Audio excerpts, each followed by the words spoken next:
Mihalovio said, Vomit v bounce.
Fleabuster said, Stead F3 hype fast.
Hello and welcome for part 2 of Mamiya. Ooh, spooky. So I'm really excited for this one, since part 1 was real fucked up. Where's my sound? I didn't hear it. Rude. or I did hear it, and the Mamiya music is just too loud. Wow. But yeah, part 1 was yeah, pretty messed up, man. I'm excited to see where part 2 takes us with these other characters' messed up backstories.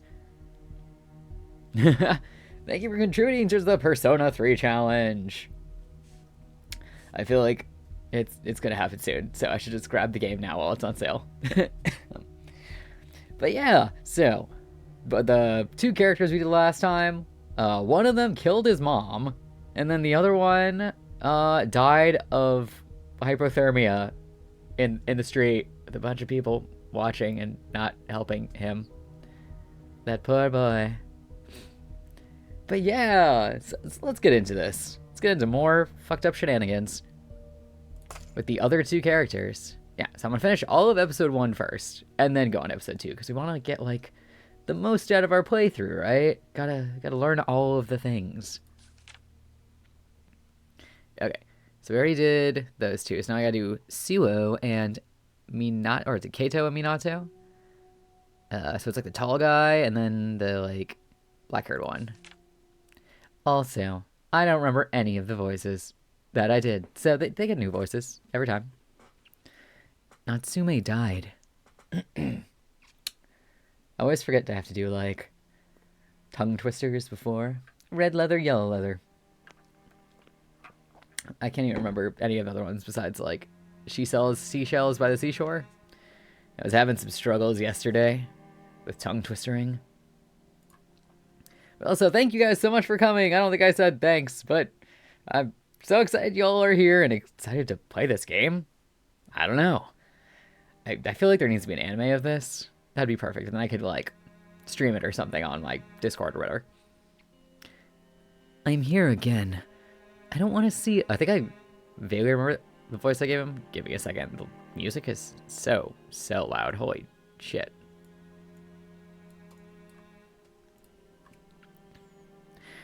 I don't want to see a tragedy like that ever again.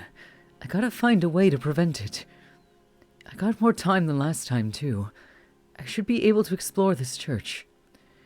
Are you guys sick of hearing me do this section yet? Because it's fine. It's fresh. It's like a week old. After muttering that to myself, I nodded and took a step forward. Only to end up bumping into someone. Oh, sorry. Oh, him. Whose name I already forgot. Mommy Killer. The boy, who appeared slightly shorter than me, glared in my direction for what felt like a good few seconds. Also, sorry if I'm extra gassy. I, like, scarfed down food right before the stream. Was he upset? Overwhelmed by his piercing gaze, I felt a pang of guilt wash over me. I made a curt bow in an attempt to once again apologize, but he simply walked past me without saying so much as a word.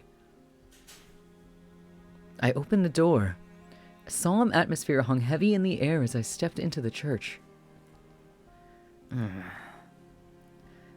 Natsume, It's giving me twink energy. Tch. Some wept, others looked ahead in silence. Were they all reminiscing about the time they'd spent with him? I hope they are. I noticed that the funeral was about to begin, and that I was about to be the... Oh my gosh, this music is so loud. Probably not for you, but it is for me. Let me turn it down a little. Jesus. Okay. I noticed that the funeral was about to begin, and that I was about to be the only one who was still standing. I looked around for a place to sit. Oh god, what did I do last time? I think so far I've done right and exit, so let's go left, I guess. I took a seat on the left. Dehydrated plant. Said, my Twitch app needed to update, but we made it. Welcome! Thank you so much for coming. I was trying to watch somebody's, like, one of my friends' streams earlier today, and nothing was working. And I updated it, and it still wasn't working. At that point, I thought my phone was broken. So then I like logged in on my work computer and was watching it there like a psychopath. If you really want to come here for your friends, you can make it happen. I'll sit next to you if you don't mind. Oh, sure. Feel free to. I kept gazing at the flowers far ahead while waiting for the ceremony to begin. I guess that means we're going for him. Or his route. Because I feel like I keep treating this like a dating sim, but it is not at all. Everyone around me muttered prayers in remembrance of Natsume. A hymn played as the coffin was carried forward. For those who weren't here last time, me, the narrator, are Natsume. Natsume is solving his own murder. That is what's happening. It was revealed, I don't know, last time. So it's not a spoiler. Everyone knew this. A hymn played as the coffin was carried forward. Hearing the priest talk, all I could think about was its contents. A while later, The service began in earnest, accompanied by organ music. The attendees stood up and brought flowers to the coffin. A student with darker skin approached it next. Every single time. Oh, it's me. I think nothing of it. We're ignoring you. We already did you. I ignored him as I would every other attendee and maintained my silence. Oh, this is the one. Tiny twink boy. Who, I don't know, he was in one of the other character stories. I think he was in our boy that froze on the ground. I think he watched him die and was like, meh. A black-haired student with a mole under his eye walked forward toward the coffin. Wow, I can't words. I'm curious. Finding myself somewhat curious about him, I decided to follow him with my gaze. He slowly approached the coffin with a downcast look. The snow-white flowers he carried seemed a perfect match for his prim and proper aura. As he bent over to place his flowers, his glossy locks swayed forward, hiding his eyes. His youthful looks made him appear almost ethereal, and had completely captivated my attention.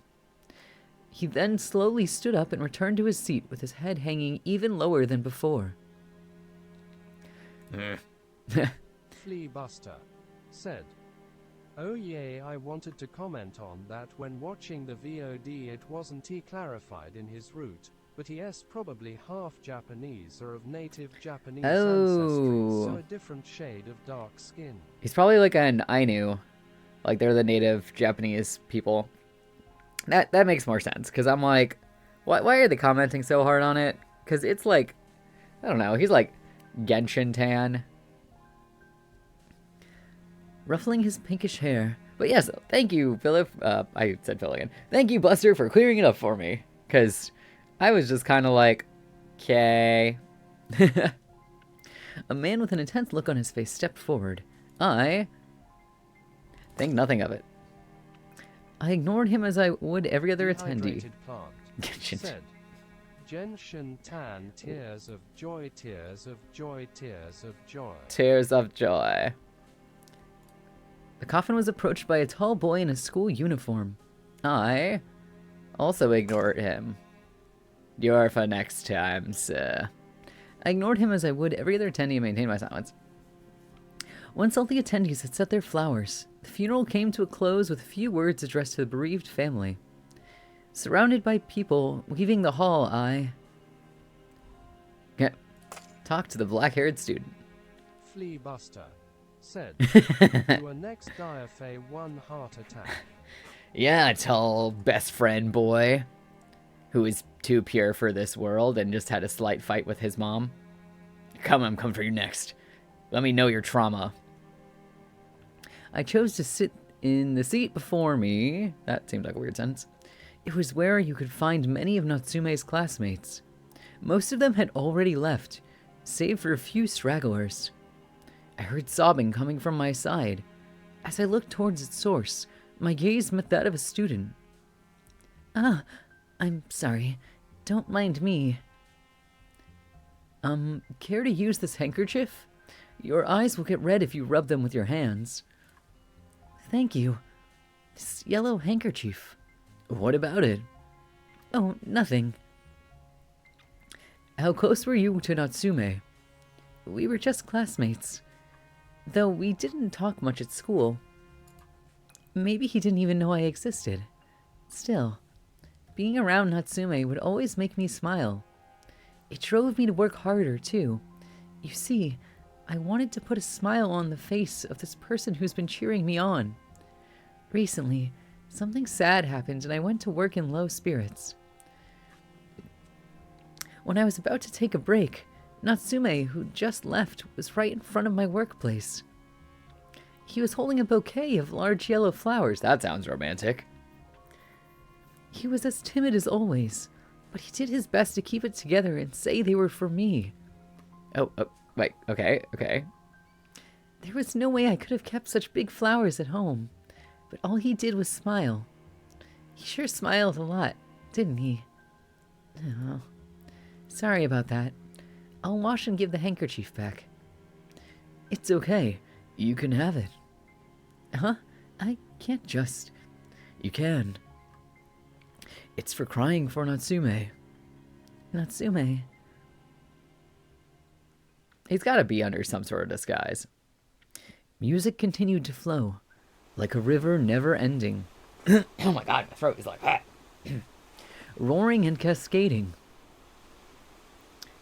I hate this river. I guess I'm this guy now. On my way home from the funeral, I looked down at the river flowing below. It's so unclean and cloudy. I can't see any color in it. And it's loud. It wasn't common for people to see me this annoyed. Oh my god. Okay, give me a second. I need a water break. My throat is still like... Blah. I let out a sigh and looked at the flowing surface. Even so, I just couldn't stomach it today. Natsume, why? He was such a nice guy. The funeral was over, but I still couldn't believe that he died. We'll never meet again, huh? I should have talked to him more. A message. Oh, an invitation to do karaoke on the weekend.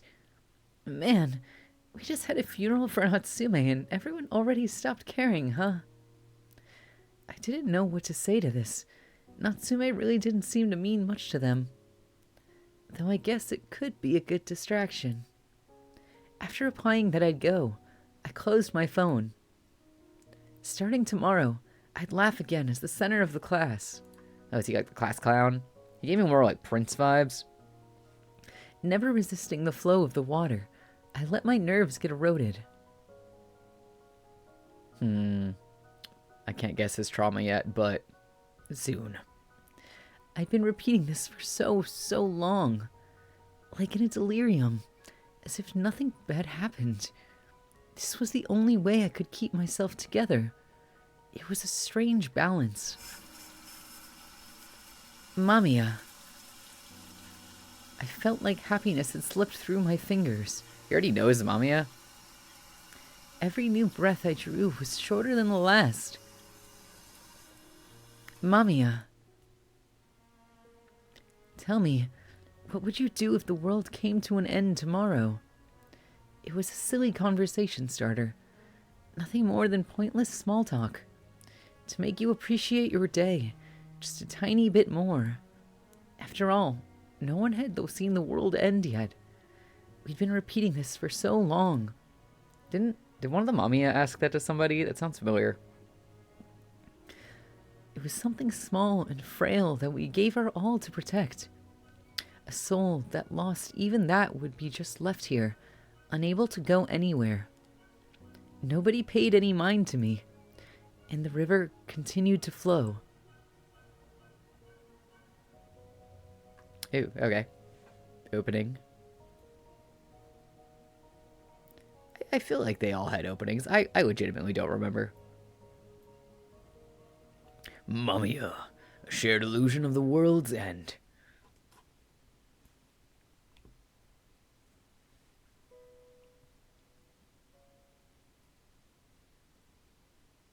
I had always loved winter. It was freezing cold and offered little in the way of colors or vegetation, but for some reason, it reminded me of a song from that time, and it would always move me. I made a simple breakfast consisting of nothing but plain toast. The memo hadn't changed for 3 days now. I'm off. I proceeded to lock the door like I always did. When will they come back? Inside, as I looked at my old worn-out key. If only I had someone to have meals with. He's just so lonely all the time. That's his thing. Being sad and lonely.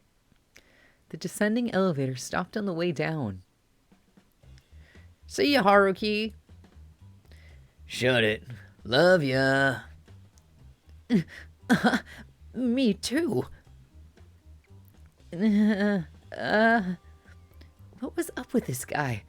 Why would you French someone while getting on an elevator? Oh, that's what they were doing? Whoops. I did very sound wrong. Sound effects for that. I should have mashed the button to close the door. Said, OMGHII. Hi, Gizia! Welcome back. Good to see you as always. Here for Mamiya Part 2. We're doing the other characters' trauma routes. Or they're all trauma. Just learning more about him. I'm interested. I want to know their backstories. This guy seems like a little bitch. Our character right now that we're playing as. What? I felt like I was being looked at. Hey, you. The moment he called out to me, I rushed out through the open door. Said, trauma bonding. Yes, Gizia all of us here said, are trauma I am bonding. in the highway, so I hope I can get enough signal to keep watching LMAO have fun anyway. Oh my gosh, you're so dedicated, Gizia. Thank you. And drive safe.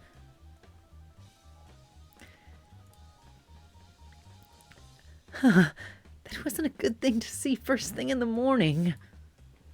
As the irritation made me walk faster, someone messaged me. Hayato still hasn't made up with her? Man, he's a handful. Alright, fine. I'll contact Yukari for him. Hey, so I was wondering if something happened? Hayato was looking kinda awkward with you. Oh, wow. Really? That sounds bad. How about this, then?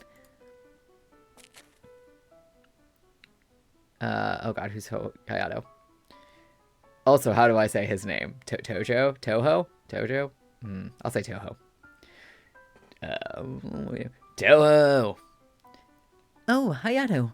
What's up? Did you manage to patch things up with her? Yeah, I did. What did you even do? Some kind of magic? I guess you could say that. This ain't much for Big M. Ew, Big M. Who calls themselves Big anything? I was always good at seeing the subtleties in others, which made me a good mediator between people when they couldn't properly express themselves. I need a Toho. This was a wonderful class where everyone got along. I liked it a lot. Kikuchi's here for the first lesson. Oh, these are random people talking. I heard he caused more trouble. Ugh, he glared at me. Hope that doesn't mean I'm his next target. You should probably avoid him too, Minato. Well, imagine that. You starting something with them? You don't even remember their names, do you?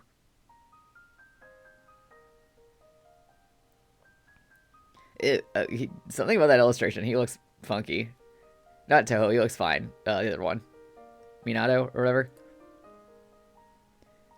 I know, I'm Minato. Okay, I don't remember his name at all. We played an entire route with him. Here's corn soup. It's cold today, isn't it? Oh, Rio. I'm impressed you figured out I'd be on the roof. Well, who else would come up here in the middle of winter? I gave my gruff childhood friend a quick glance as I helped myself to another spoonful of soup. He was disinterestedly leaning against the fence, clutching the warm can in his hand. The sharp look in his eyes was enough to put anyone on edge. But when talking to him, anyone would realize that he was just awkward. His name was Kikuchi Rio, and he was an old, close friend of mine. I don't remember seeing that much of him when we were in Rio's route. Like, seeing that much of Minato. Ooh, I just knocked a bunch of shit over. Like, I just remember the super tall guy was there a lot, and that was it. Come on, Rio. Would it kill you to be a little more social? No thanks. Sounds like too much of a hassle anyway. You know, I'm sometimes envious of how you've never feel the need to suck up to anyone. I like that about you. Honestly, I'm terrified to even imagine what it'd be like if someone hated me. It's because you got a lot of friends, unlike me. Ryu gazed at the sky in silence. You should be proud of that. Thanks. Having a quick breath, I stole a glance at Rio, who apparently didn't seem to mind the cold all that much. Wanna head back in? Sure. Hey, Toho, come here for a sec. Huh? Why are you whispering? Shush, man. I found a good free site yesterday. Oh, nice thumbnail. Right? It's some of the best fat material I've ever seen. What? I, don't really. What? You're gonna tell us you're not interested? Are you sure you're a high schooler? It's not that I don't have these urges. It's just that you're being too open about it. Really? I thought it was pretty normal.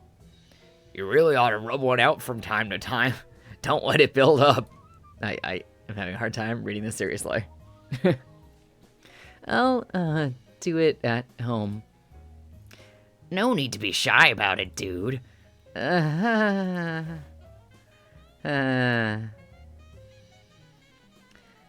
just not cut out for this. I bet Rio wouldn't talk about these kinds of things. I better find him and have him cheer me up. No one's here. Wait, didn't he say that he has his part-time job today? Right. The wind on the roof was strong enough to send a shiver down my spine. Might as well head back. Oh god, I don't know. Found you. Huh? Is this a Mamiya? That sounds like the Mamiya back music. Oh, it is. Oh, wow. I totally guessed that right. Look, it's clear. Obviously. From everyone's favorite game, Dramatical Murder. I looked into the source of the voice and saw a strange-looking boy. Huh? Whoa. Oh my god, I don't know what voice to give him. Okay, I finally found you, Toho Minato. I feel like this is like the voice I gave the detective originally. Whatever. Me? The boy danced through the air before gracefully landing beside me. I've been wanting to meet you for a long time. It's like the weirdest voice I've ever done. It's some sort of accent. Kind of. Thanks. Where do you live? Are your parents here in the school? I came to see you, Minato. I don't feel like I'm getting through. Actually, how do you even know me? I know you, or I might not. What's that supposed to mean? So talk to me. I want to know more about you. Are you messing around with me? Not at all. I'm quite serious. He's got like a vaguely British accent. Oh my god, is it a girl? Well, shit. Alright, what's your name? Mamiya. We're stuck with that voice now. It is... I don't know. That is how it is. Mamiya. I see. I felt a twinge of nostalgia upon hearing his name. Oh, he's just a little tiny boy. Could it have been a result of the oh my god, peculiarly enigmatic first impression he'd given me? I'm still a little confused, but... Huh? Well, at least he was cute. Nice to meet you, Mamiya. Wait, huh? He said he wanted to know more about me, but now he's gone. Well, whatever. I'm leaving. The moment I went outside, I realized something was off. A group of girls were whispering among each other. Hey, don't you think he's kinda handsome? He looks a little bit intimidating, but hey, you think that bike is his? Toho, do you know him? Huh? What? Oh. Is it? Yep, that's what I thought it was. Huh? Our eyes met. Pink hair, earrings, a mod's coat. The man sounded a mocking snort while twirling a cigarette between his fingers. Upon noticing me, the man made a muffled, ridiculing chuckle. Hey there, we met in the elevator. I'm really sorry, but I happen to be in a hurry, so... Where's Natsume? Excuse me? I waited ages for him, but he was a no-show, so I came to pick him up. Anyway, where is he? Very dead? No longer here. Oh, right. I'd forgotten. It's great that you remembered, but please leave. You're being a bother to. Then you come with me instead. Huh? Why me? Is he some... Oh, I don't know. Is he someone you know, Toho? Oh, miss. Oh, god dang. Okay, whatever. I can't do girl voices anyways. It doesn't matter. Miss, no, I just... Please tell your friend not to smoke in front of the school. It's clear I'm not wanted. Let's bounce. Wait, hey!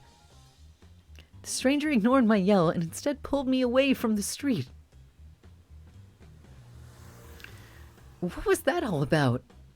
The man was so forceful I had no choice but to give in, put on the helmet, and get on the bike. I'd never ridden one before. Huh? This is crazy! And how do you even know Natsume? Not telling you. What? God, now I'm even more confused. And so we ended up at... a pachinko parlor? You may not have noticed, but I'm underage here. Shut the hell up and get in already. No, I can't just... Look, no one's gonna find out. And if they start asking questions, I'll scare them off. Uh-huh. As the man opened the door, I found myself overwhelmed by a barrage of ear-splitting sounds. The man next to me went in like he owned the place and sat in front of one of the machines. Play. Huh? Me? Why? Natsume would play for me every day. He would? Did you also threaten him? He wasn't the type who'd do it by himself, but he didn't hate it either. So why don't you just play yourself? Ever heard of beginner's luck? Well, here you go. Now that you know what this is all about, go ahead and pull that switch for me. I had no choice here. I'd just do some pachinko, and this weird mod's coke guy would let me go. What? It's moving so much. What's this about?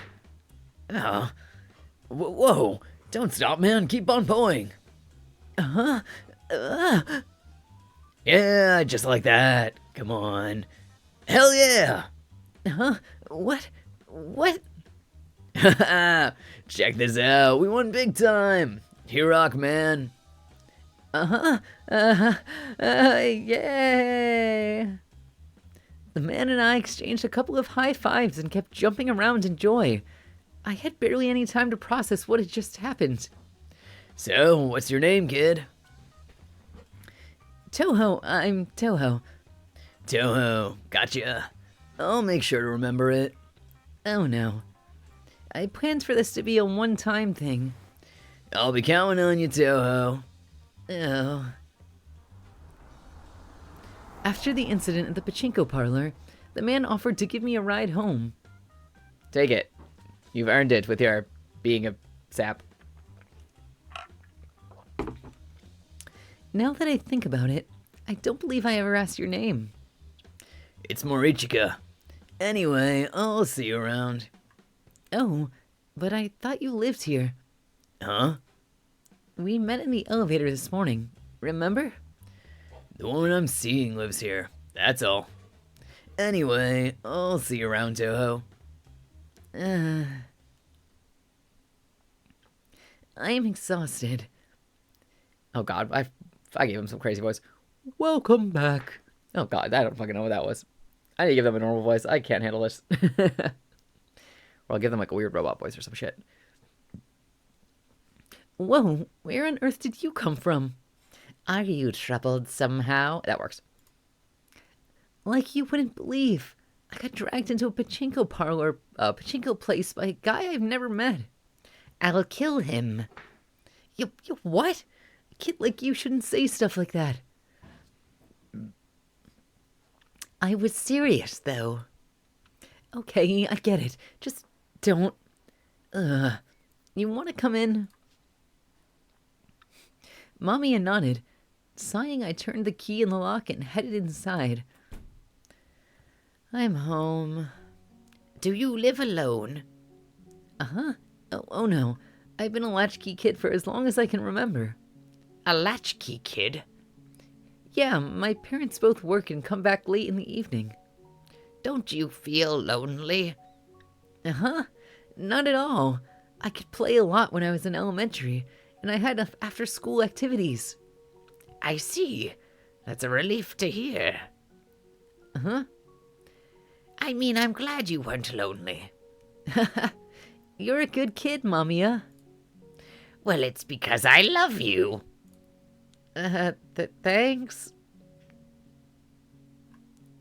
Huh? You won't be coming home tonight.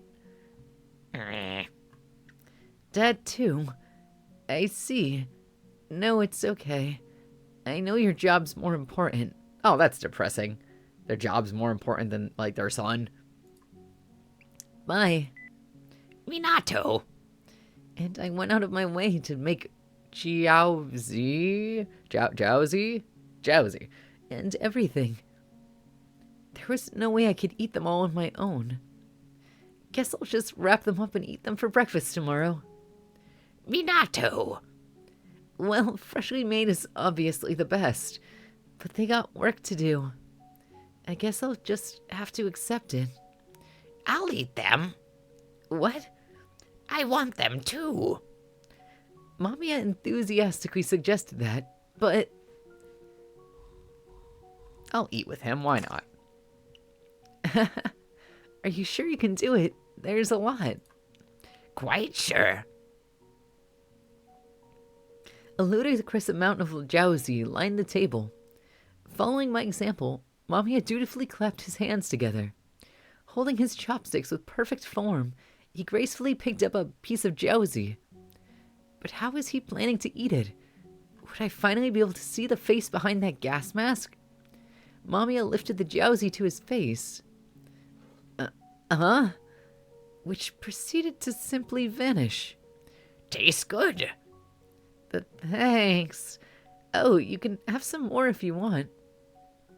I urged him to try another one, hoping to confirm whether or not my eyes were playing tricks on me. Maybe I just blinked. This time, I kept my eyes open and... But just like last time, the Jowsy once again disappeared. I love Jowsy. One thing was for sure. Mamiya continued to be an enigma.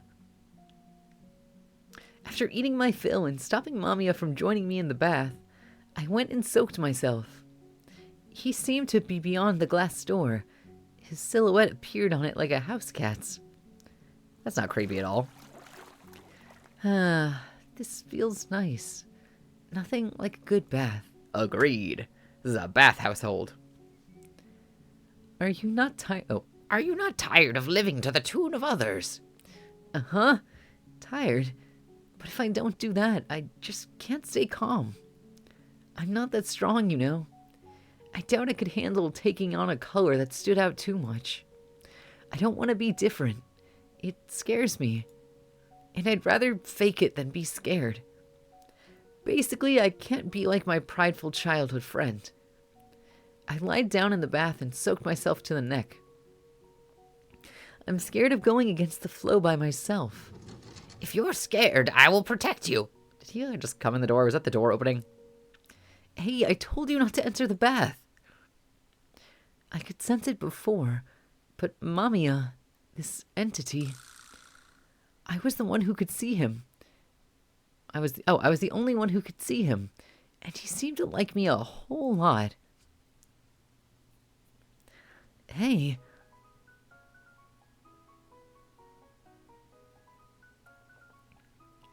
He looks like a little conductor or a waiter or something. What are you anyway? My name is Mamiya. I get that, but you could just... Oh my god. But you just keep appearing out of nowhere, like you know where I'd be. It is to protect you from your enemies at all times. Is that so? This conversation was a bit one-sided. What is this place? A river close to my home. Your expression isn't positive. Do you dislike it? I can't say I like it. It's so black. and very noisy when it rains. But I know it well. Even though you don't like it. I know it well because I don't like it. That's just how it is. I see. We stood side by side and watched the river flow. This place was so noisy that I couldn't help but take out my earphones. Minato, what is that? It's a cassette tape. A device for listening to music. I know that much. I see. Though you can't listen to this anymore. Why is that? You want to try playing it? Ew. What an awful song. Listening to it feels like someone's drilling a hole through my brain. That wasn't the song. The tape is just worn out. Well, tapes get worn out over time. And this is what happens when you play one too many times.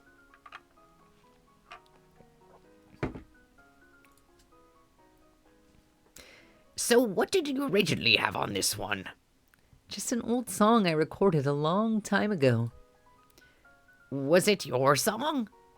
Yes, or rather, mine and one other person's. Well, it's not like you can really tell that from the way it sounds now, though. Why do you keep it around, then? I don't know. Maybe I'm still holding out hope that I'll get to listen to it one day. He sounds like a sad gay emo. Even though I know it's stupid. Don't you think so too, Minato? Yeah.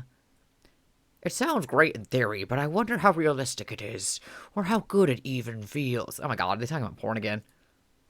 It's not like whether it feels good. It's about the image of getting your thing between some boobs. That alone satisfies the urge to dominate or something. Sorry, I gotta take this call. It's from my part-time job. There's a lot of sex talk in this one. I feel like something weird, fucked up is gonna happen. Like, sex-related. Right. I'm so tired. What's wrong, Minato? I thought you were gonna take a call. I just wanted to get out of there. What for? I thought you were of the social kind. I mean, I'm pretty good at getting into the flow of most conversations, but that's the one subject I just can't handle. I shook the fence on the rooftop, making Mamiya, who was standing on it, shake. Like the stuff about condoms or different sex positions. I don't like talking about things like that. It feels vulgar. Am I weird for that? Normal high school boys would like that, don't they? Are you not interested in sex, Minato? Well, I am. I mean, I do like girls. I've even dated some. But that's besides the point. I don't like it. Toho, you free? Not right now. Alright then, let's go. Come on, I don't have time to waste on you. Look, Minato's being pulled away by that older guy. We should record it. What is wrong with you anyway? Do you have too much free time on your hands? Not really. I'm busy gearing up for battle, actually. Should I spell it out in a way that even a kid like you can understand? No thanks. Just let me off this thing. We're already there, though. Horse racing? Let's go get our tickets. You're amazing, Toho. I knew I could count on you. I'll never doubt beginner's luck again. High scorers rule, man. Hello? What's up? You lonely or something? Sure, okay. I'll come over tonight. Fix something up and wait for me. Bye. Was that your girlfriend? Nah. More like a sex friend, I guess. Whoa. What's with that look? Even you must have had a girlfriend or two. Are you a virgin? I'm not. Knew you were a playboy the moment I saw your pretty little face of yours. Want me to hook you up with some chicks? I know a few that are into cute. I don't need your help. Just get away from me already. Huh? Dude, calm down. Don't touch me. Ugh. Ugh. Hey, wait, Toho, come on, man. As Mr. Morichika grabbed hold of his stomach and collapsed, I left the venue. A familiar bike caught my eye while passing through the parking lot, but I didn't stop to look at it. I found myself surrounded by buildings I didn't know. I continued on with no particular goal in mind, hoping to eventually reach a station. God, I'm so pathetic. Hey, Toho. You didn't have to come after me. Huh? I ran all the way here and that's the attitude I get? Look, I told you not to touch me. Let's go grab something to eat. I know a good ramen joint nearby. Come. Will you let go of me already? 2 large tonkatsu ramen, please. I'm not serving you anything until you pay your tab, pal. Easy, dude. I've got the cash right here. I really should get going home now. Hey, don't be like that. Come on, just eat. What's the word for it? I wasn't being considerate back there. I think most high schoolers would have appreciated that conversation. It's just that I wonder how Natsume would have reacted. I briefly recalled how he used to be in class. He never stood out, but he didn't really blend into the crowd either. A perfectly natural classmate, one who is no longer with us. Hey. 2 large servings of tonkatsu ramen coming right up. Go on, dig in before it gets cold. All right. I didn't have much of an appetite, but ended up trying some of the noodles anyways out of sheer peer pressure. Pretty good stuff, huh? Mr. Morichika flashed a wide grin. Not saying anything back, I slurped the noodles and drank the soup. Whew, that was great. Thank you so much. Feel better yet? The words made me look at the side, where I saw the eyes on his smiling face. Man, did I feel childish. You didn't like it, didn't you? Good.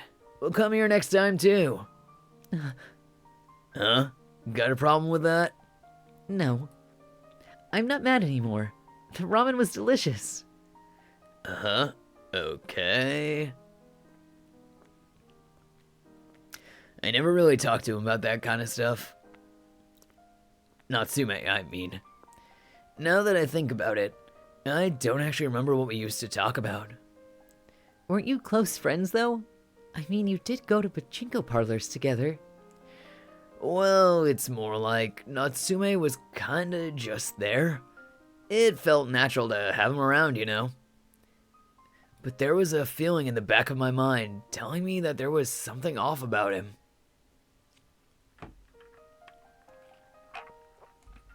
I knew what he meant. I did talk to Natsume a bunch of times, but it was all idle chatter. He was like mist, intangible, impossible to grasp. He was just like something to be taken for granted. Thank you, Mr. Morichika. I'll be fine on my own from here.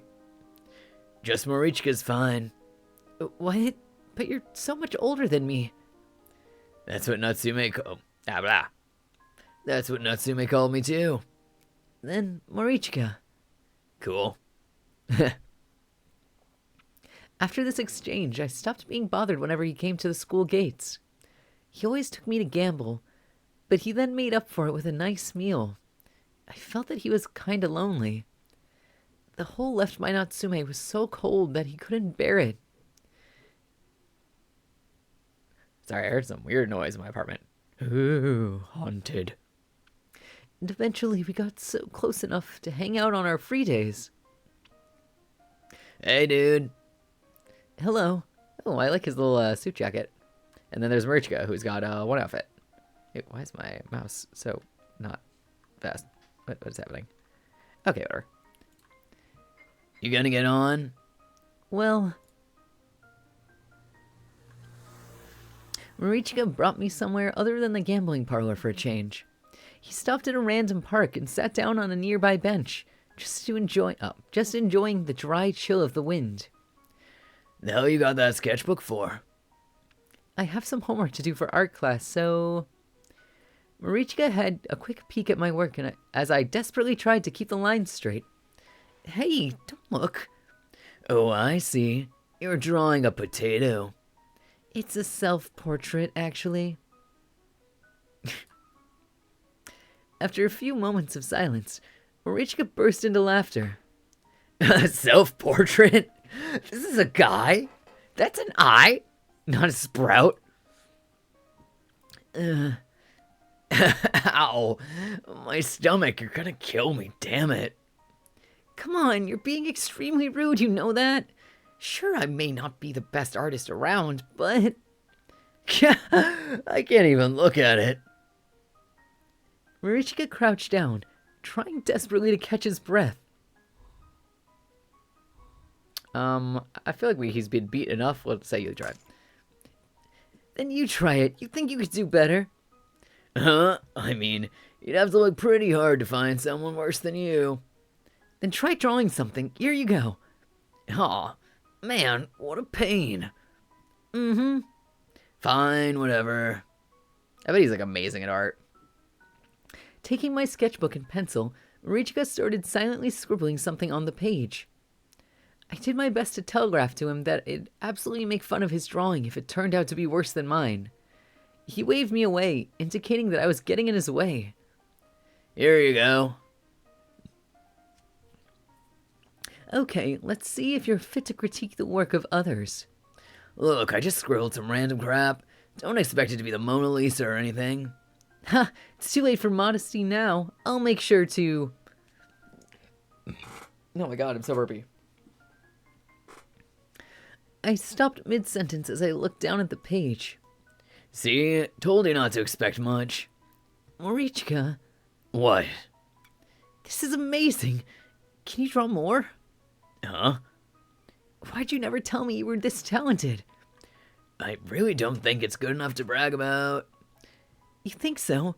But still. What? Well, it's just that... What? Well, ain't it normal to not be able to draw your own face? Huh? Why is that? Well, the face you see in the mirror isn't the face other people see. Oh my god, I cannot do his voice right now. I'm a voice actor fail. I could tell he was talking about a modeling kind of thing. But I wanted him to say something that would make me feel better. I guess everyone's different? You just change the angle and the person looks nothing like before. Ain't that obvious?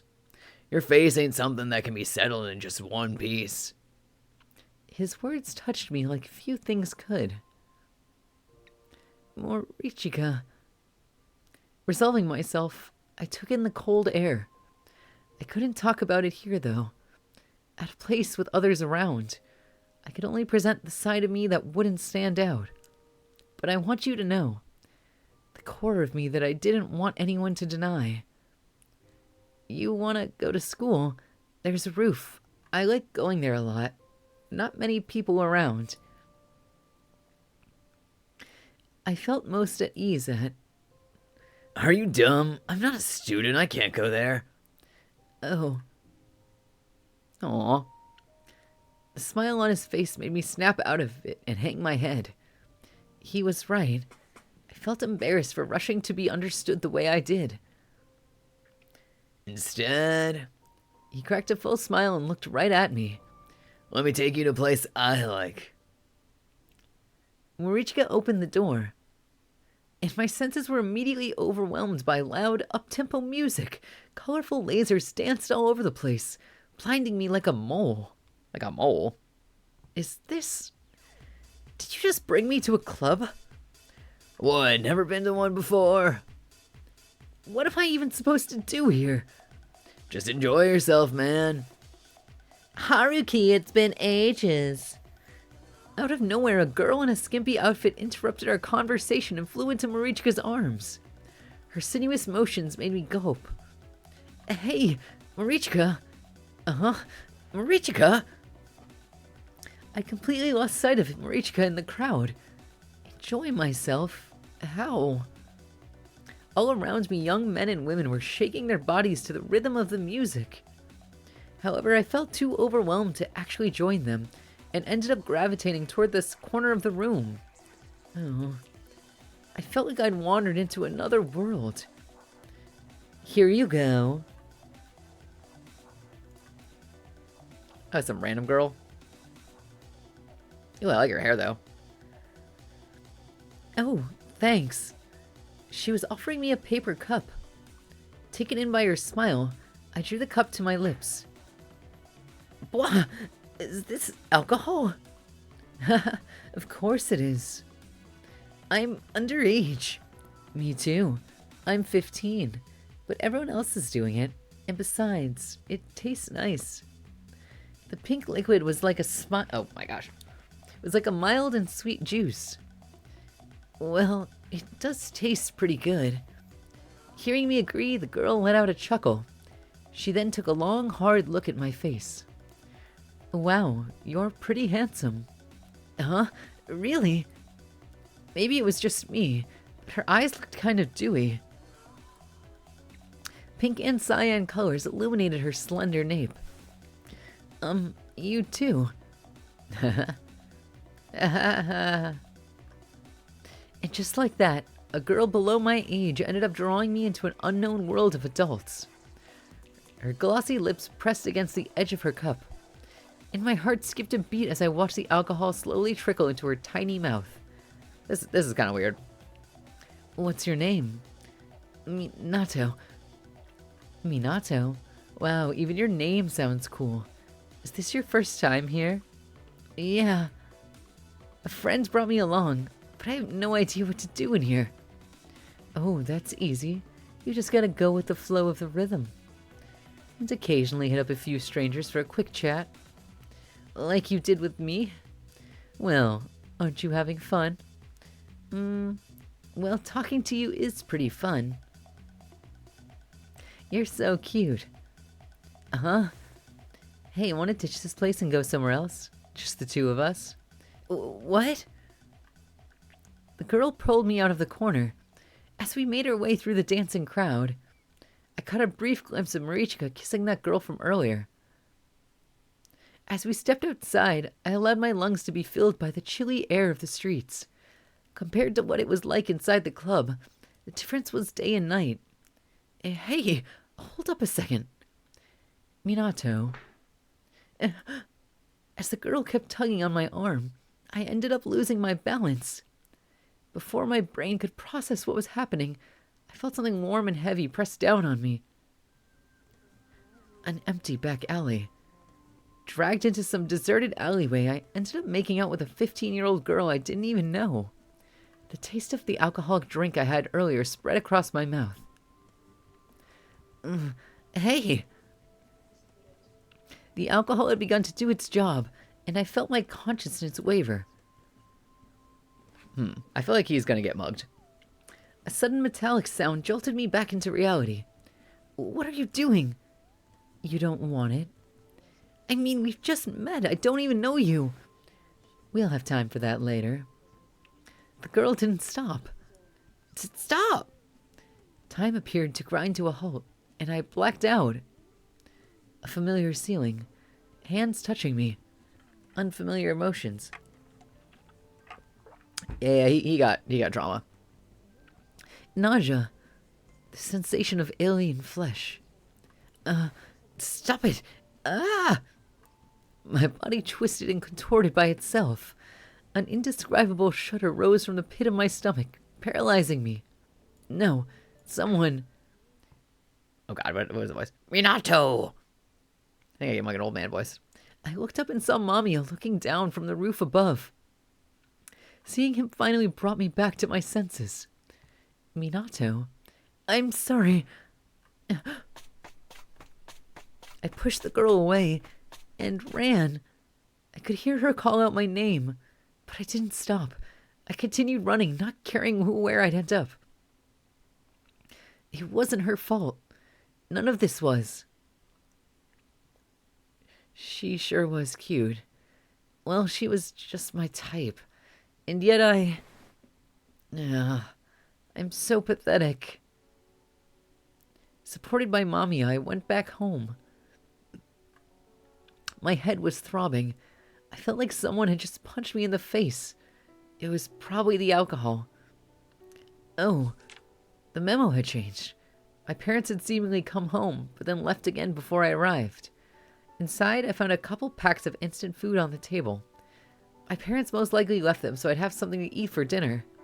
I felt entirely too tired to even consider eating. Instead, I headed straight to bed. Before I could reach my room, though, my phone rang. Feeling suspicious, I walked over and gave the display a glance. Wow. It was Marichka. Hello? How'd it go? How did what go? I saw you leave the club with a girl. Sorry, forget about it. Sounds like you got turned down. Well, don't let it get to you. You'd have to be like me to get lucky on your first try. It all boils down to experience. Don't take it too hard, kid. Instead, I was simply reminded of my own critical shortcomings. I gotta go. I need to go to bed. Huh? Hey, wait. I hung up without letting him finish. Feeling thoroughly drained, I collapsed onto the sofa, and my consciousness quickly faded away. Toho, you're spacing out. He needs to stop hanging around these guys. Like, he hates them so much. Like, I'm assuming it's the two porny classmates. Porny and horny. Give me a sec. Yeah, couldn't get much sleep last night. Minato, you don't want it. I wanted to forget about yesterday. It was a chapter of miserable youth we were all destined to experience sometime. It's okay. You'll feel better when you see what we got for you today. My classmates were so supportive. Thanks. It's that live comedy show, right? Take a look. The kind of thing you want to watch on a big TV while your parents are out. As the two were grinning wide, their faces seemed weird. It's not quite what you'd think. I didn't understand what they had meant. The video they showed me displayed a lone woman. This doesn't seem like a stand-up show. As I kept comparing what they were showing me and the package they'd brought, I found myself only more perplexed.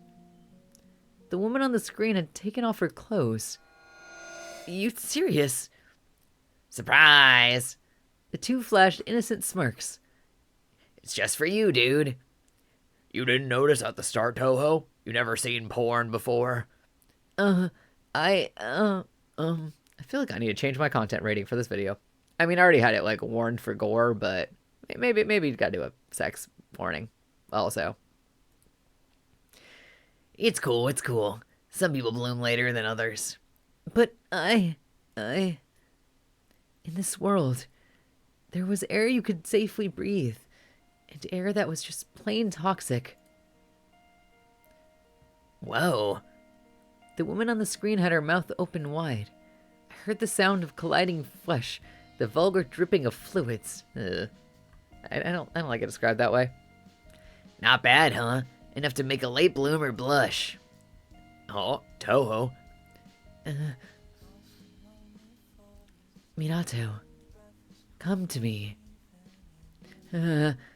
My breathing was picking up speed, and I felt a prickling pain behind my eyes. The sky glimmered. I just needed to pretend I was fine, like everyone else around me. But an uncanny fever coiled around my body like a vicious snake. Stop it! Stop it now!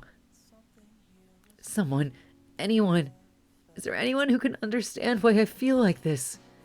Or is everyone in this damn world huffing rose-tinted toxins? Hey, Toho, are you okay?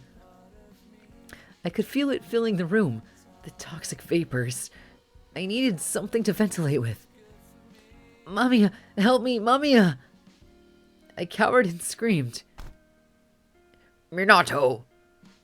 A dauntless white-gloved hand was thrust towards me. I felt as though I was being pulled by it now. I charged forward and opened up the double-glazed window of my room. Listen, Minato. Deep breath. Breathe slow. I followed Mamiya's instructions, feeling the fresh air fill my lungs. I could breathe. I was okay. What? Moss, why are your honks? I did not hear a honk. What the hell? Why are my sound alerts not working? What? Wait, I'm gonna fix this. It'll take 2 seconds, maybe. What? We can't. They worked last time. Moskin said, "Damn, I wanted to scare you." Well, if they were working, it would have worked. Or it would have scared me. Okay, wait, okay.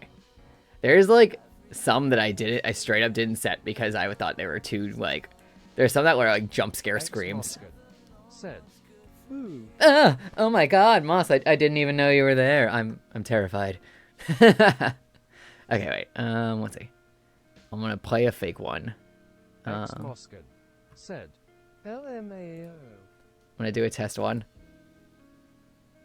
Your sound alert browser source is offline. What? What? What does that mean? What? It's not offline. It's right there. Why does it say it's offline? Okay, well that's why they're not playing. It thinks they're offline. How do I even fix that? What in the god name? Okay. How do I fix this? What? Okay, well, I guess sounds are down, and I don't know how to fix it. This is sad. I just put those on. I must accidentally have them off or something. What in God's name? Why are they off? Now I'm sad. Literally, when I set this up, everything was working, and now it said no. It says enabled. What? It's nurse. Okay,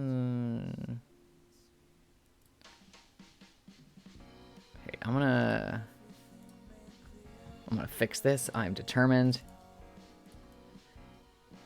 This gives me a voice break also, as we're fixing sounds.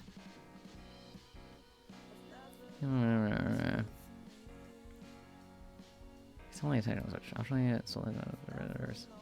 What? It is there.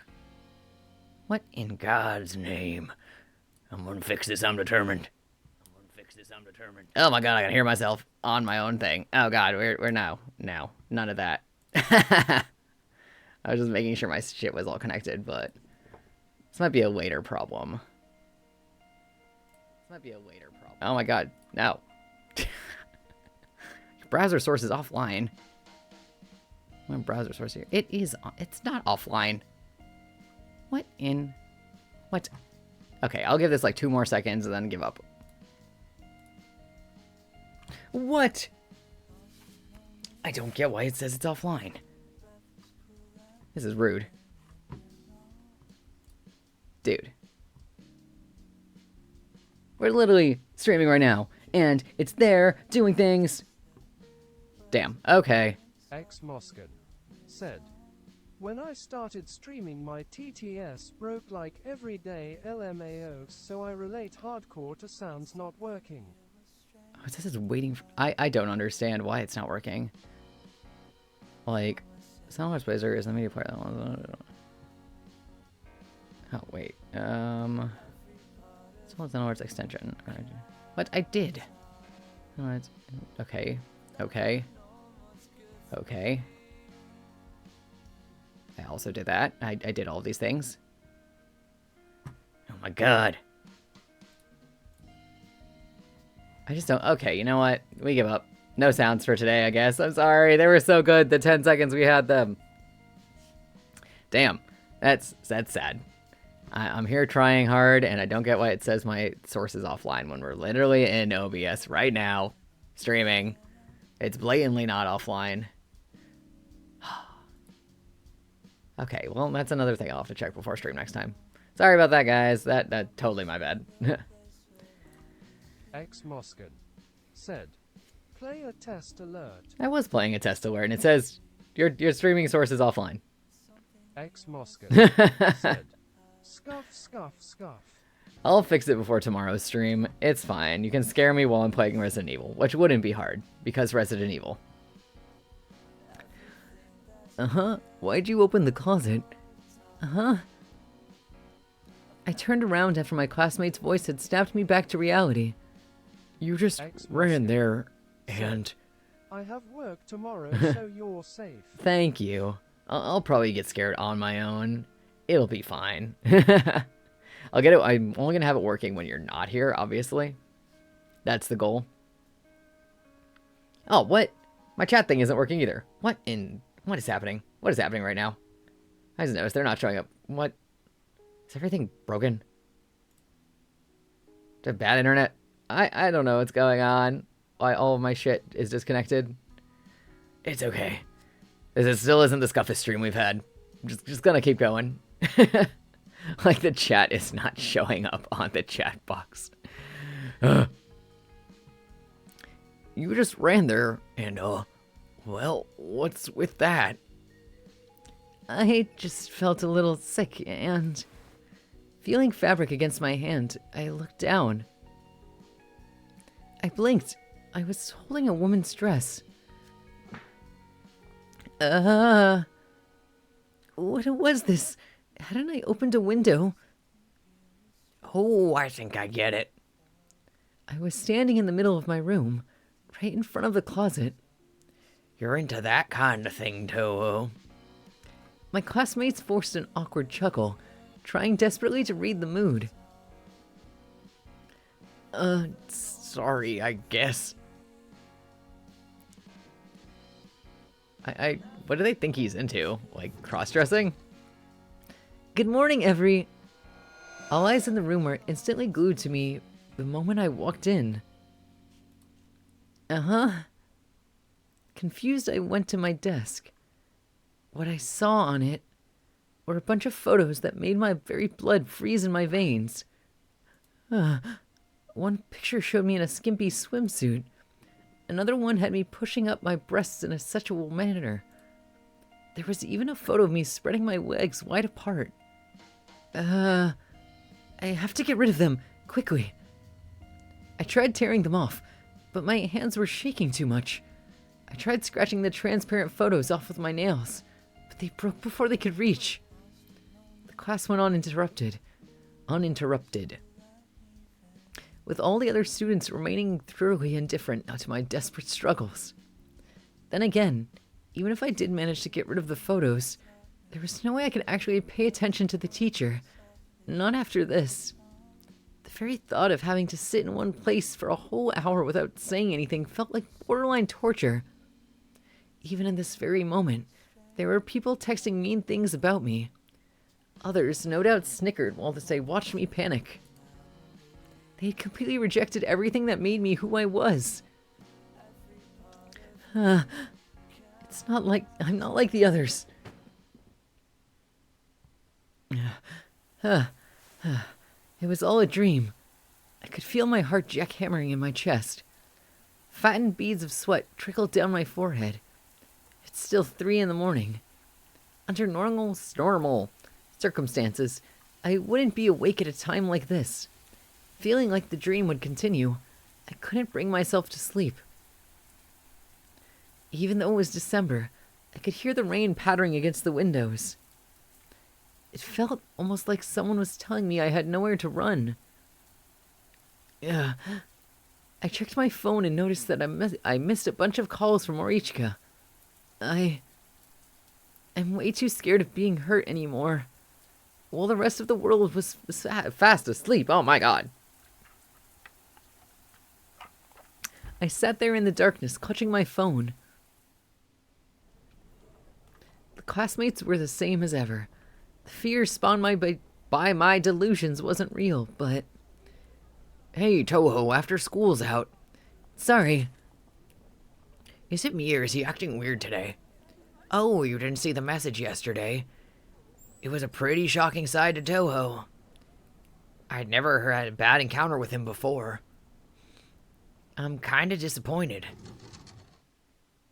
The moment classes were over, I rushed to the bathroom. I wanted to be alone. It didn't matter where. I slipped into a toilet stall and waited for my breathing to even out. It's okay. I'm fine. I have to keep this up. I can't allow myself to cry. I mean, I'm a guy. Is he trans? I've got so many questions. When I relaxed, I slowly opened the door to the stall. Finding no one in the room, I heaved a sigh of genuine relief. I ran cold water over my hands, which helped further soothe my nerves.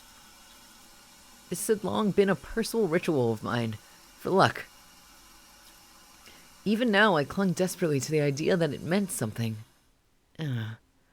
My eyes met my reflections. My face was so tired that it didn't look like myself. Turning off the tap, I let out a self-deriding chuckle.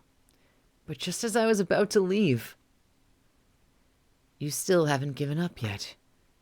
I turned around, but saw no one in the room with me. My forehead moistened with sweat as a familiar laugh rang out all around me. I attempted to flee, but...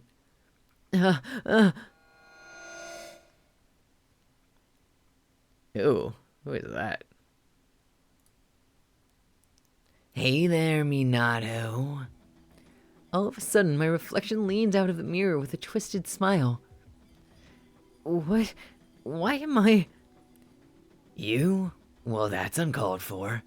It's the other way around, Minato. You look like me. The strange being addressed me in a tone that sounded both masculine and feminine. Their voice filled my ears. You're putting yourself in a half-assed position, as usual. Even after all that's happened. I felt like I was drowning in some strange membrane. I was scared. No. Oh my god. No matter how much I tried to scream and cry, the waves drowned everything out. I was scared, terrified beyond words. You're a man. Stop it. Minato. Rio. You okay? What do you mean? You're lying on the floor. Maybe it's anemia. I only ate convenience store food for a while, so maybe it's a nutrition deficiency. Minato. By the way, is Midori doing good? Did she grow any taller? She did, a little bit. They say girls grow up fast. She might get a boyfriend before you know it. Come on, don't give me that face. Anyway, I gotta go now. See ya. Minato, hold on.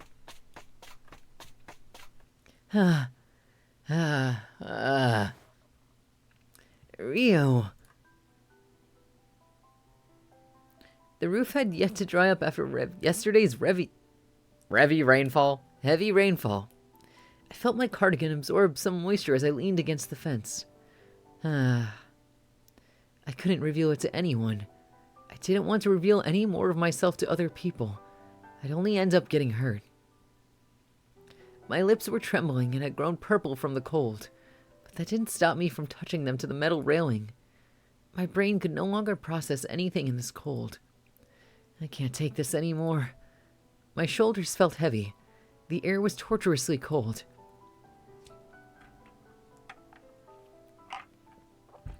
And yet, I couldn't muster the strength to move away. I ended up coming all the way here without even realizing it, to the place I supposedly abhorred. The sound of the river felt almost deafening to my ears. It was no doubt the result of yesterday's rain. The river had carried all sorts of dirt and mud along with it. Even the water level had risen. I lived in the town where this river flowed. Minato, you yourself must have known this all along. They would not accept you as you truly are. I know. That's why I always tried to play along. I let out a shout without realizing it. But Mamiya showed no fear and came closer. The dirty river was flowing still. Do you fear that which has been fully blended? Oh my gosh, that was like so fucked up in the like things. What do you mean? Is this about the river? I hate, or... What do you think? Come on, stop that. I don't get all this complicated stuff. Do not avoid this. Mamiya grabbed my shoulder to prevent me from escaping. In that case, what if you don't have to be just a man? Straightforward words. This child had always been like this. But I am a guy. From top to bottom? Well, I was born with this body. And what if you could just you'd stop being just a man, even though you have but one body? Well, I'll say, it sounds like a good future. One I'm kinda jealous of. I am talking not of the future, but the present. Give it 5 years or more, and it may just be like that. But it's not now. It's the Heisei era. There aren't people who can make such distinctions. is this not present day? Is this like the 80s? You care so much about what others think. Does that also come from your body? Who knows? Silence continued for a while. Minato, you do not have to fear anything. I love you. And I guess this love is supposed to calm me down. I get it. I went crazy and you're a delusion I created. Love from a delusion just makes me feel empty. I am no delusion. Yes, you are. No, I am not. I love you and would do anything for your sake. Those words made the blood rush to my head. You love me. You'd do anything for me. Don't make me laugh. You've never done anything for me. You didn't help me once. Minato. Try and fix this then. I took out the cassette tape. Let me listen to the song one more time. You can't do it, can you? And it's all because you were convenient to... Very well. In exchange, promise to blend with me and become Mamiya. Uh-huh. What do you mean, become you? There's no way I can. When it all blends together. Oh, he's a conductor. Didn't I say that earlier? No, what did I say? I said he looks like a waiter. No, I did say conductor. He moved the conductor's baton. Something within the muddy stream began to move. It becomes indistinguishable. The walls of water met and canceled out the unpleasant sound. There was now order and command. Was this Mamiya's power? To take things that were hard to understand and unacceptable to the masses and elevate them to an art form? If you become one with this... The ever-approaching nightmare enveloped me as gently as cream. That's a weird metaphor. I tried taking a step back, but the fluid surrounding me made it impossible to move. I will fix the cassette tape. That sounds like a bad deal. If everything stopped being so noisy. Oh, okay. If it can be without difference. If there's no need to compare. If I can become one sound among the masses just as I am. I gripped the cassette tape harder. I want to become one. I realized I was crying. The frail, small hands covered in white gloves moved. He was holding a conductor's baton. I heard light tapping on the cassette tape. Bee-bee-ba-doo-bee-boo. It is fixed. You're joking. If you think I am, then test it. I took a deep breath and put the tape in the recorder. Not fully convinced, I put the earphones in my ears and pressed play.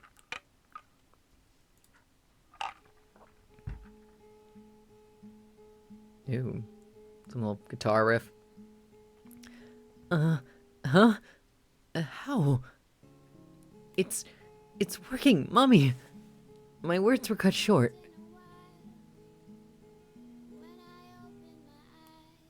Oh, he's hugging me. Mamiya had pulled me into his embrace and began gently stroking my back. The movement of his hand was precise and rhythmic, like that of a metronome. And then it hit me. I had once known this gentle warmth. Mamiya. The river continued to flow, being as noisy as ever. I'm here for you. Dark clouds hung heavy in the sky. You can rely on me. Minato. No noise could reach me. I felt as if me and Mamiya were alone. Oh my god. Mamiya alone were right in the world. My heart was full of heavy feelings. What finally rose from the depths of my throat was a sob. Mamiya continued rhythmically stroking my back. I love you. From the recorder, I heard a silent song. It was a song I'd casually recorded with someone I loved dearly a long time ago. I don't know, I feel like I want to hear it.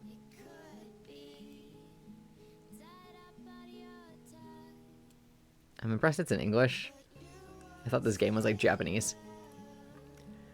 He was good at music and had created this on the spot. The boyish soprano was sometimes accompanied by the low voice of a man. I wanted to hear this for so long. A cold winter's night, withered leaves falling behind the window. We stood on the sofa and sang it into the familiar recorder.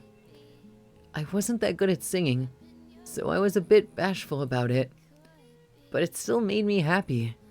I had fun. The boy's voice coming from the earphones actually sounded a lot better than I remembered. I began mouthing the words alongside him. I could sing it all. Even after all these years, the lyrics had remained fresh in my mind. He was responsible for the chorus in the middle. That gentle, low voice I'd imagined time and again in my head. I loved how it turned slightly higher pitched whenever he sang. Just from the music alone, I could tell our eyes had met. This was the single most important thing in my life, something I would treasure until the day I died. Thank you, Mamiya. Thank you so much. Like I said, I am always with you. I will always be your ally. Standing in the middle of the bridge, we were locked in a tight embrace. After that, I ended up replaying the song more times than I could count. Calm down. Calm down. Bee-bee-ba-doo-bee. Bee-bee-bee-ba-doo-bee-boo. Bee-bee-ba-doo-ba-doo-boo. As soon as it ended, I rewound the tape and played it again from the beginning. That magical cassette tape held my undivided attention. I was completely enraptured. I knew that if I stopped paying attention to it, I wouldn't be able to hold it together. What? Midori? Aw, you're going home already? Midori turned away from the 5 o'clock children's program to give me a brief look. On TV, a group of cheerful cartoon characters were singing a song. The memory of watching something similar during my childhood filled me with an odd sense of relief. I'm sorry, Midori. You should only stay for dinner.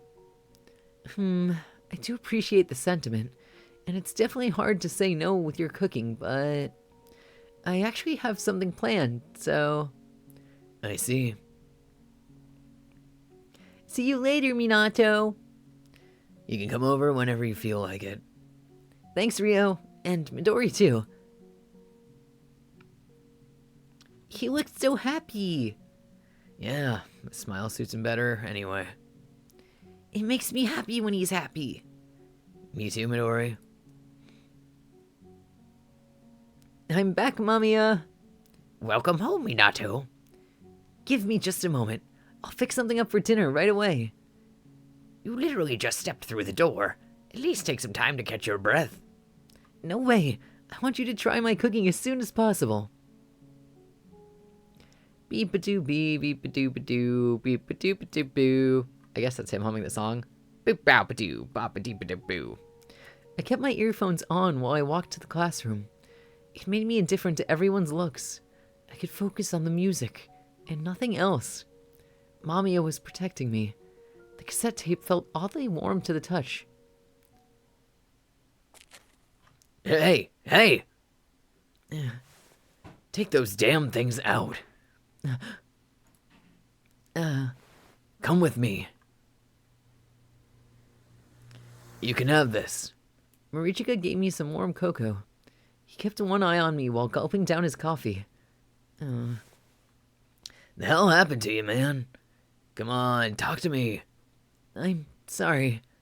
Hey, I'm not blaming you for anything. I just... Can I drink this cocoa? Sure. Cutting into Marichika's sentence, I drew the cup of warm cocoa to my lips. The taste was difficult to tell. As I slowly looked to my side, my gaze met his. He widened his eyes, but waited for me to speak first. Marichika, I'd like to ask you for a favor. He actually smiled for once, as if he was trying his best to be considerate. Averting my gaze, I went on in a low voice. Introduce me to some girls. Oh? Sure, no problem. Is that all? Relax, it'll go easy. Especially for you. I know a babe or two that'd kill for. That's not what I meant. I want a girl who becomes sex friends with me. You said Gizzy earlier. Said, oh man, what a time to get my signal back. I mean, right at the sex friends line. That you knew a girl who was into guys like me. Hold up a sec, Toho. I mean, we'd just be fooling around, you know. Everyone does it these days. Sorry, man, I can't do it. Why? Because you're acting weird. What's so weird about me? The rise in my voice startled a few nearby pigeons. The sound of their flapping wings as they fled interrupted us for a few moments. I can do it, so...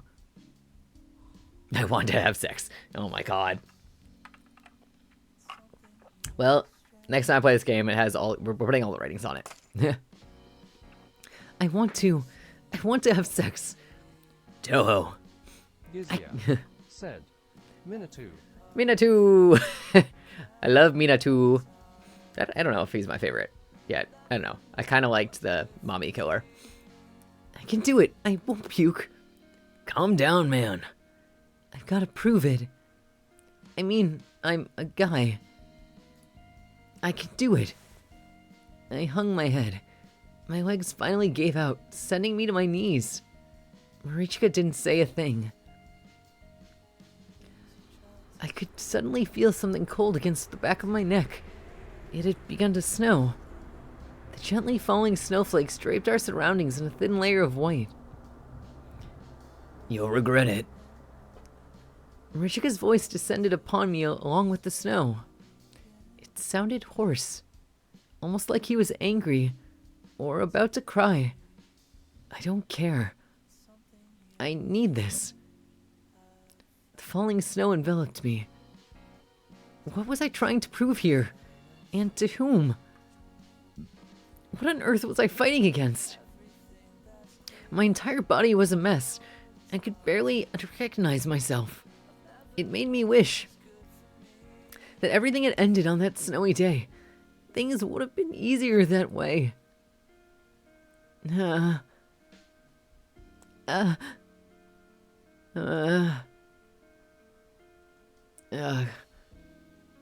Ever since then, I had cut off all contact with Marichika. I stopped answering his calls, and even blocked him on my phone. It'd be yet another day of my parents not coming home from work. This poor boy is so neglected.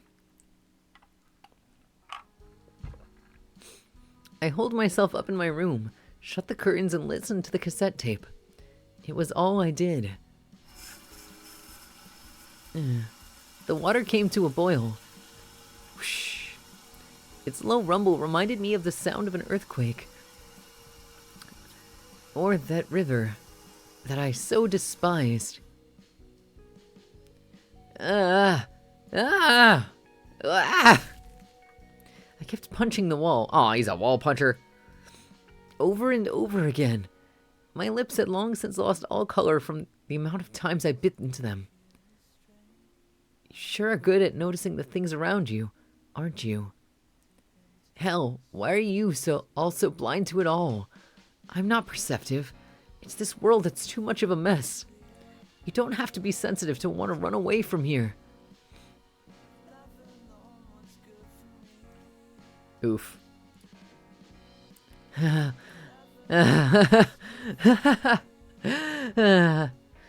hardness of the floor, of what lay in the depths of the Antillion's nest, the smell of dead fish, a place where my heart could feel at peace.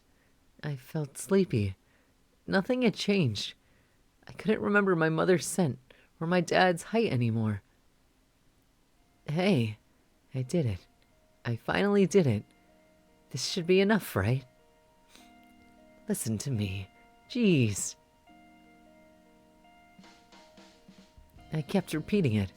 I muttered it to myself, almost like in a state of delirium, as if nothing had happened. I knew I would fall apart otherwise, and I would no longer be able to maintain this delicate balance. I couldn't protect that simple, mundane love. I couldn't protect myself. Mamiya, tell me, what would you do if the world came to an end tomorrow? It was a silly conversation starter, nothing more than pointless small talk. Most would eat their favorite food, buy all the things they had ever wanted, or spend a usual day with their families. It was only meant to make you realize what truly mattered in life, to make you appreciate your day just a tiny bit more. After all, no one had seen the world end yet. The music continued to play, like a flowing river. I felt like happiness had slipped through my fingers. Every new breath I drew was shorter than the last. Mamiya. Yes? Are you there? I am. You really did stay by my side until the very end. You supported me when no one else did, just like you promised. Are you done? Just a little more. I want to listen to it for just a while longer. I filled up the bathtub while the song continued to play. I started humming it by instinct. I kept on repeating it over and over again. It was a tiny, delicate thing I tried desperately to protect. Yet having broken away from even that, my soul now lingered in a limbo with nowhere to go. The tape continued to play its joyful melody, from a time when you still couldn't tell if I was a boy or a girl. I wanted to meet that old self of mine one last time, and once I did, I'd feel content. Thank you, Mamiya. I am satisfied. I was boy enough, wasn't I? You were. You became what you had always wanted to be. I did. It's all fine then. Let us go now, Minato. To the infinite trichilocosm. Oh my god. I had it last time. Trichiliocosm, where Mamiya awaits. And so, with no one around to pay me even the slightest bit of attention, the river continued to flow uninterrupted, like it had done every day.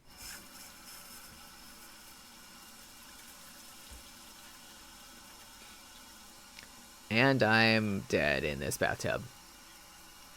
Inside... he's dead, so it's him. Inside the dimly lit bathroom, Toho Minato's face looked beyond peaceful. Yet in sharp contrast with his expression, the blood gushing from his wrist... That's what I thought, as soon as he got in that bath.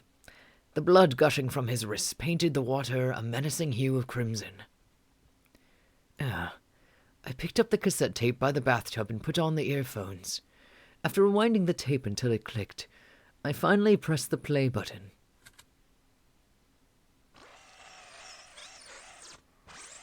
Ew, it doesn't work. What I heard was a distorted mess of noises, hardly even deserving to be called its song. Toho Minato, why? You weren't supposed to die. Once more, I'll go to the church again. I won't give up. Hey, got another one. Boo boo. I'm gonna take a second to try to fix my shit again. We're gonna take another 5 minutes, 5 minute in between break to try to fix all of my broken things, which are for some reason not working. Why? Oh my god, everything is lying to me. It's saying like I don't have like anything. I think something's wrong with my internet because Stream Elements is down fully. I'm like, what? What is going on? This is fun. Fun time. Or at least for me. Everything's down. Why? Why is nothing working? Okay, okay, okay. This is fine. Everything's fine. We love the scuffest of streams. Where's another one?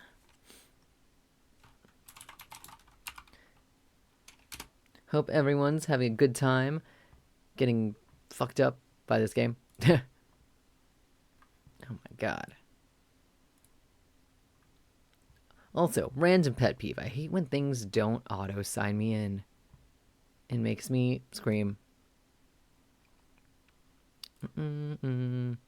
Why are you not working? What is happening? I wonder if it's my OBS. Something's wrong with OBS, I think.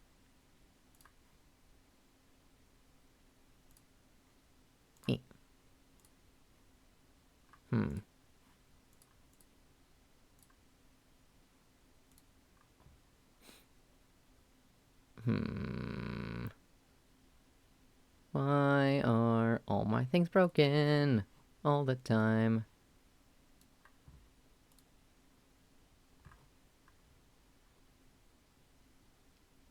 Do.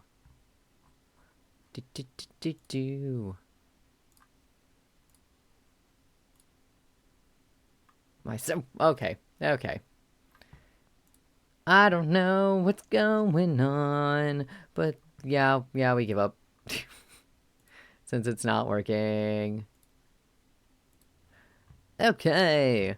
Well, on to the last part of Chapter 1, Episode 1. Okay, I feel like I don't need to read this part again. Natsume died. We got it. He's dead.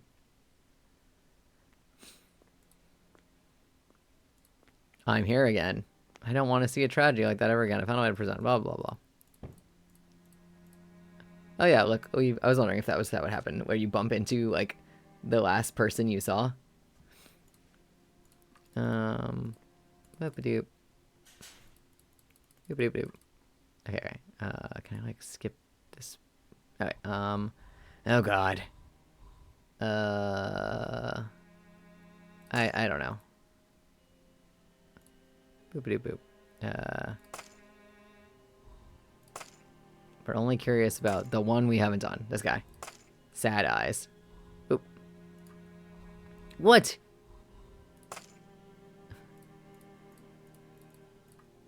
Oh, what?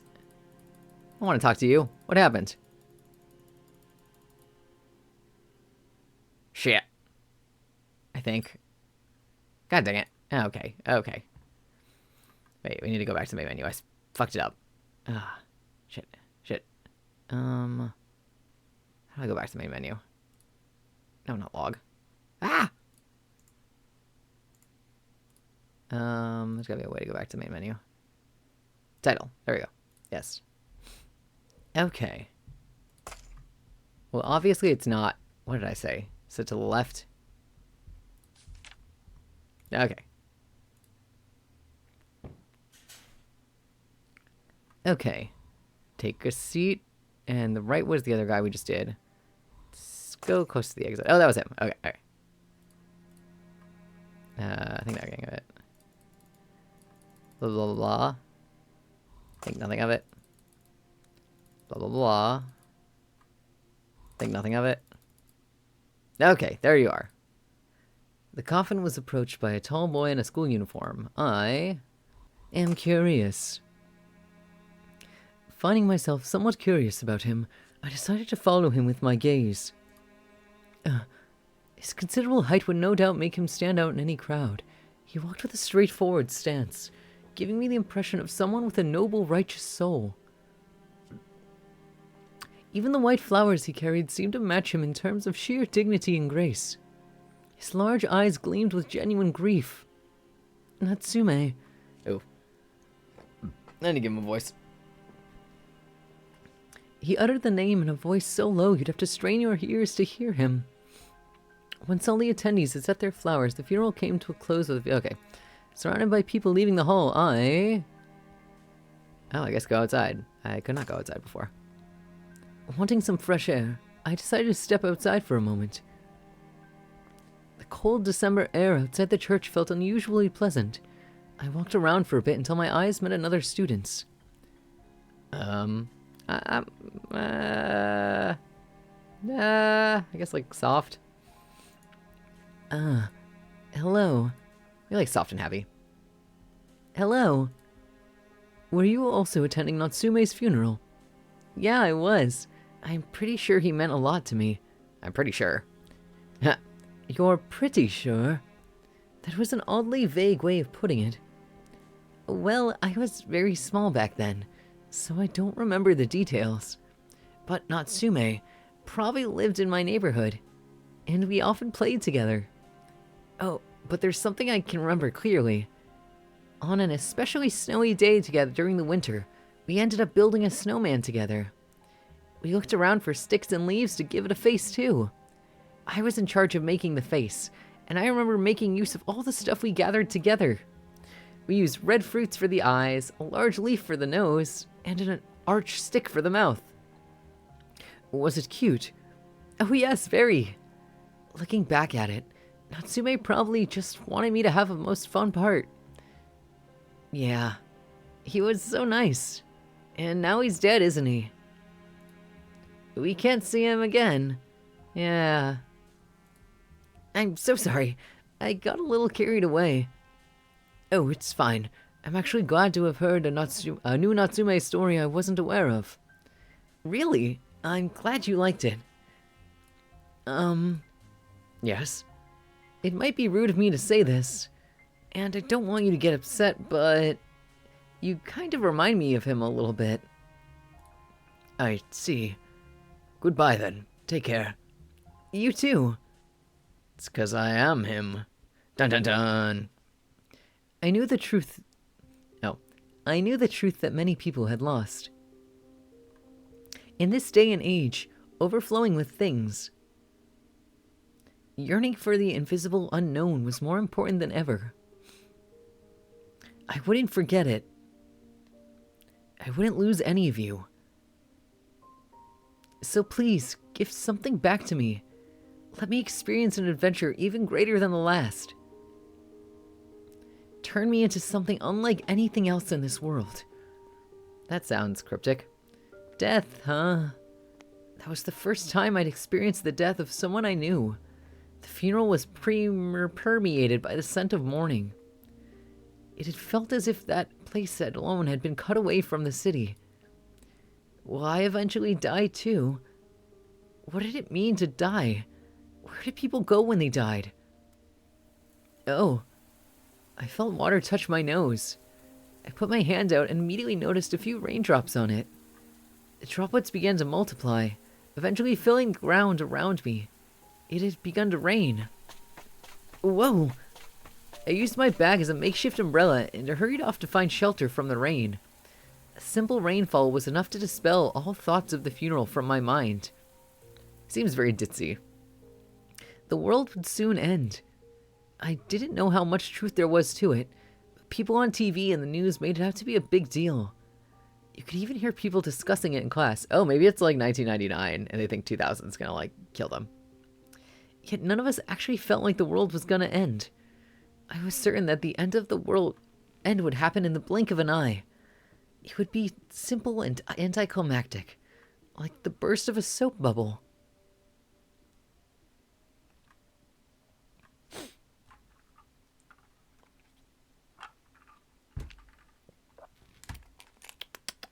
This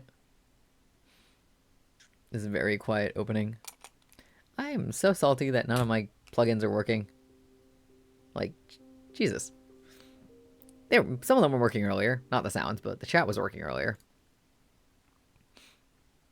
My life was a good one, with nothing missing or anything too much. Good morning, Suo. Good morning. I've always been surrounded by other people. Everyone around me was interesting and quirky. Thanks to them, I could spend every day with a smile. Generally happy-go-lucky boy. I'm back. Welcome home, Kato. What's for dinner, Mom? Hamburg steak. I know how much you love it. Welcome home, Kato. Wow, you're home early today. My mother was a great cook, and my father was a policeman, and both of them were my beloved family. I was really proud of them, and I hope to one day become as nice and reliable as them.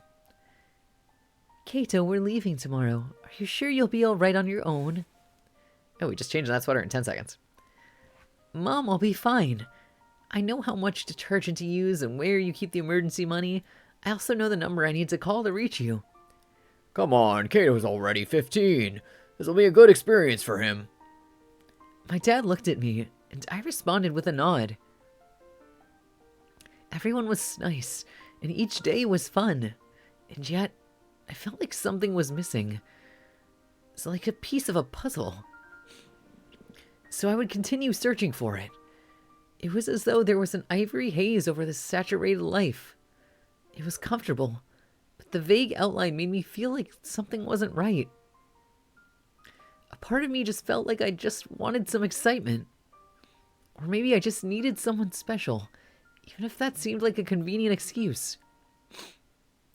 Have you heard, Suo? Club activities are canceled due to the rain. What? Awesome. We'll get to go home early today. I'm gonna spend my whole day watching TV. I forgot my umbrella. Alright. Ah! Huh?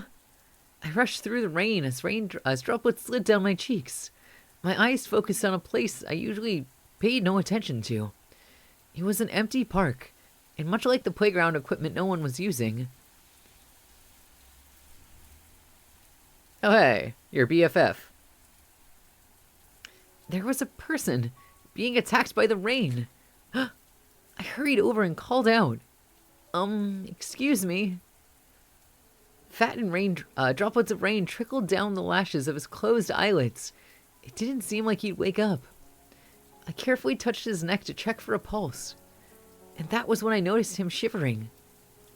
It's kind of funny, because, like, in the other, what's-his-face's story, you save him, you save Suo. I can't remember anyone's name. It's Kikuchi. Kikuchi? Rio.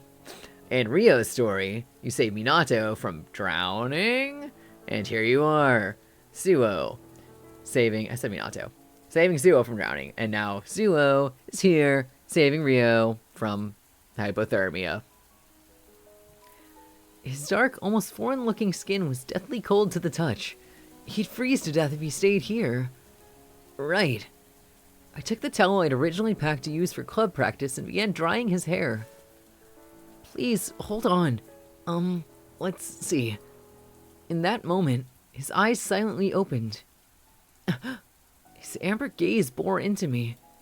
I found myself gasping. It seemed almost like his pair of amber eyes were the only source of color in the heavy December rain. Dude, why is everyone so gay all the time? Like, I feel like they're not, but just some of the lines are very, romancy. Snapping back to reality, I tried addressing him, but he slowly closed his eyes. I had a bad feeling about this. Clutching his hand, I had realized he'd grown even colder. I was the only one who could save him. After making up my mind, I had him lean on my shoulder and started carrying him away as the rain beat down on us. Back home, I made him lie down on the sofa and headed for the bathroom. After warming up the water, I hurried back to him with a bath towel. Please, wake up. I desperately wiped the cold water off him, hoping this would help warm him up a bit. His eyelids began to tremble as my light pink towel rubbed against his dark, almost cat-like hair. As his breathing intensified, I felt relief wash over me. Oh, you're finally awake. The next moment, he quickly pushed my hand away and jumped back. Beyond the curtain of his still wet locks, the young man's amber eyes were like daggers piercing my skin. Where am I? As I took a step forward, still wondering how to answer, I realized there was something off about him. His breathing was unnaturally heavy and ragged. His eyes opened wide, he quickly looked around, and his face became even more pale. Are you okay? I tried to run up to him. The youth grabbed a pair of scissors lying next to our phone and pointed it straight at me.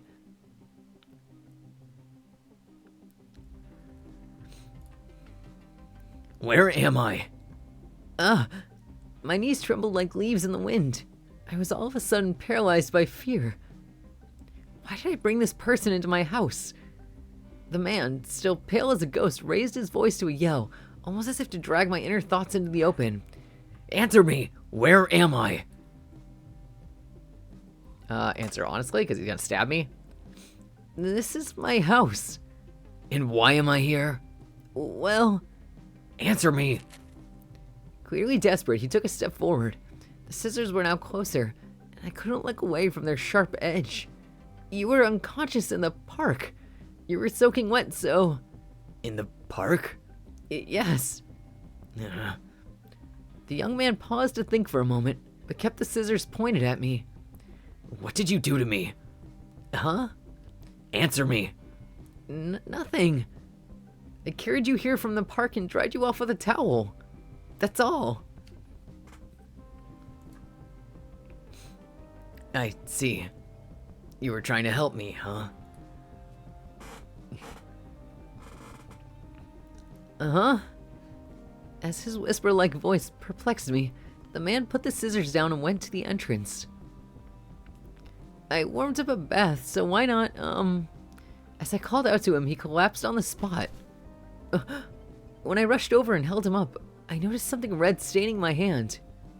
You're bleeding. I called out to him, but got no response. The unconscious man was bleeding from his stomach. He must have been ignoring this wound since he was out in the rainy park. I was scared of dealing with someone who would threaten people with scissors, but... I'm more scared of throwing a half-dead person out in the rain.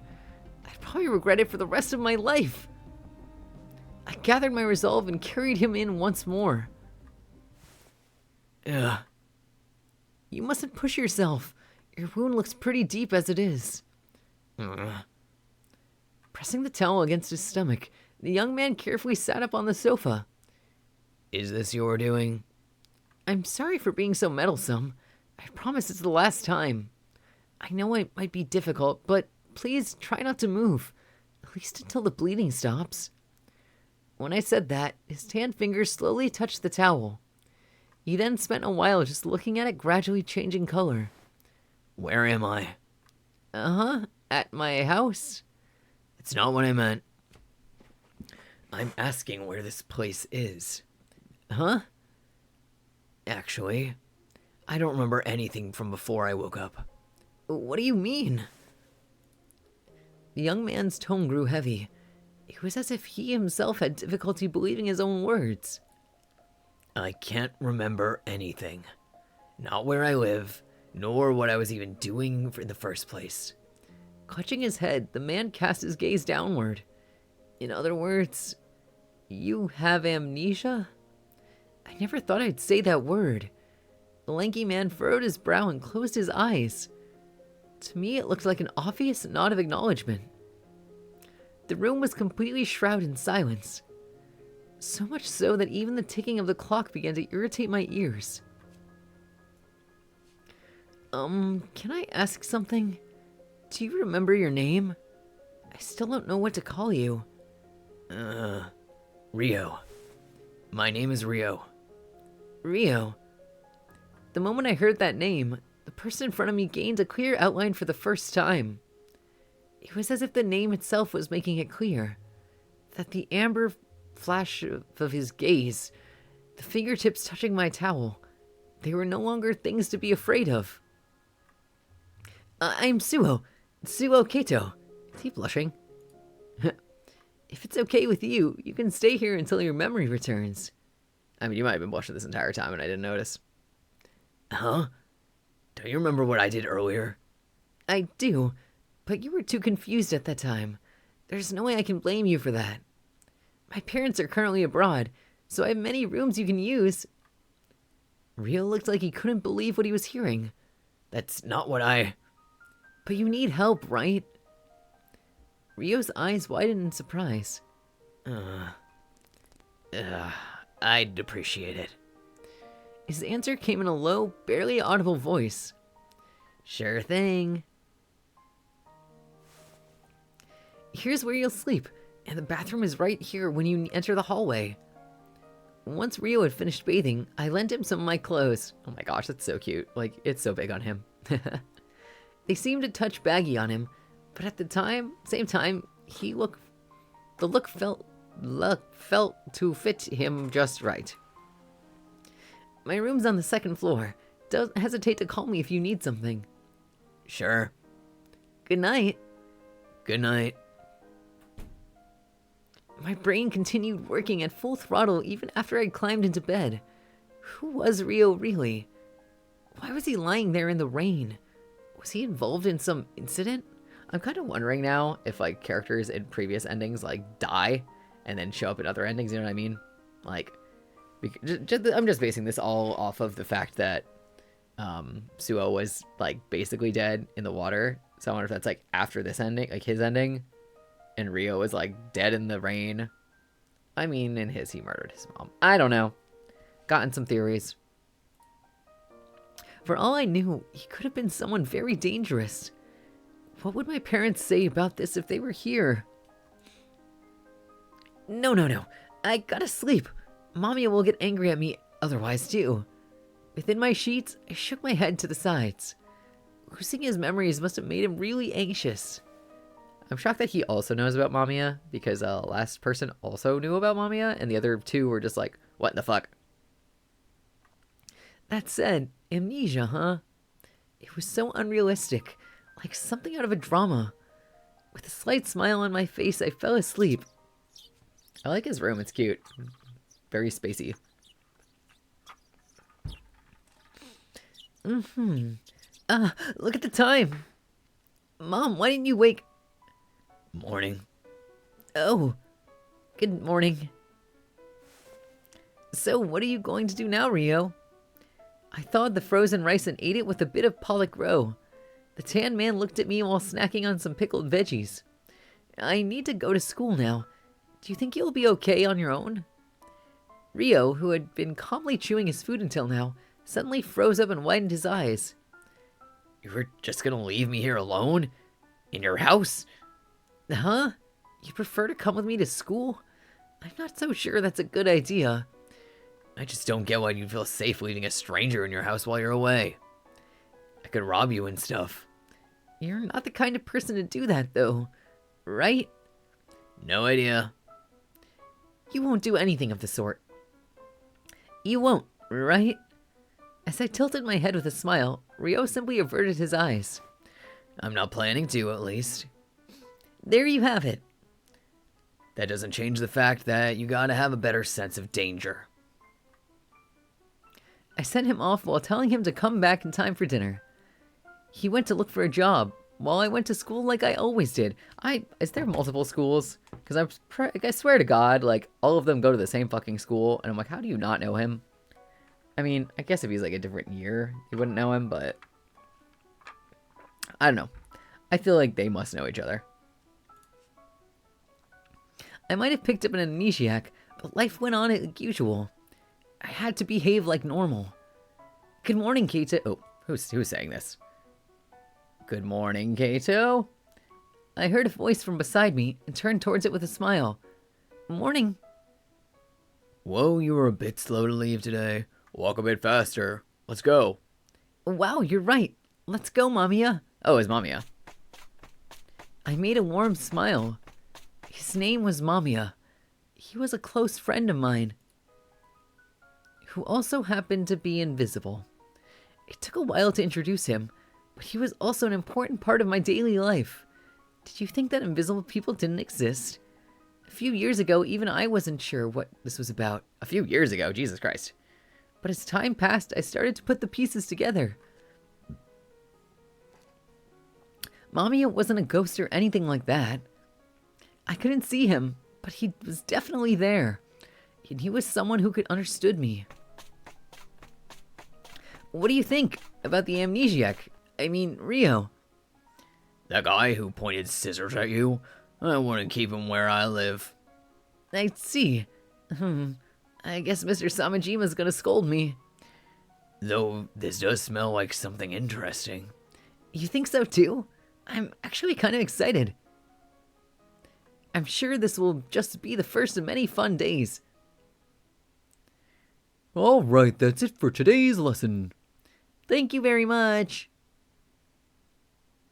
Huh? I found Rio sitting near the front gate to my house. You surprised me. What are you doing here? You told me to come back before dinner. And I also told you where I hid the keys. You could have just waited for me inside. It's your fault. Uh-huh. You really didn't think things through. If you found me inside your house, you'd just end up wondering if I'd moved or taken something. It's not a great feeling to have. Did you wait for me just to give me the peace of mind? Well, dress so lightly too. Got a problem with it? How long have you been here? Hell if I know. I don't have a watch. I kind of feel bad for like his sister that he doesn't know exists, who's probably alone at home because their mom sucks. Rio averted his gaze. His ears were beet red. As I grabbed Rio's hand, I noticed that his fingers had turned red from the cold. The touch of his freezing hand made me understand that he genuinely didn't have anywhere else to come but here. Huh? Thanks for coming back. Let's hurry inside. I'll get you something nice and warm to drink. Where were you during the day? I walked around town and looked for anything familiar. Did you find any hints for your memories? Nope, not a thing. I see. Anyway, a bit of food should cheer you up. There's still some of the karage that Mom left for me. Karage? You don't know what karage is? It's a type of fried chicken that... Do you think I'm stupid or something? Though a bit mad, he helped me out, and we began to prepare dinner. He stood in the kitchen like he was used to it, while I didn't have much to do and went to the living room. What are you watching? The TV. What do you think about the end of the world? On the CRT, I saw the words, "The world has ended. The world's end. The truth revealed." While some shady-looking adults were giving their theories, the entertainers were putting on a show. Is the world actually going to end? Yeah, and it'll happen this year. First time I heard about it. Seriously, but everyone's talking about it. I was about to mention my class, but then I remembered he was an amnesiac. What would you do if the world ended tomorrow? Rio sat down some distance away from me as I waited for his response. For a brief moment, he averted his sharp gaze, then glanced to the side before finally speaking up. Not a thing. Why? Because there's nothing we can do. He looked into the distance with somewhat resigned eyes.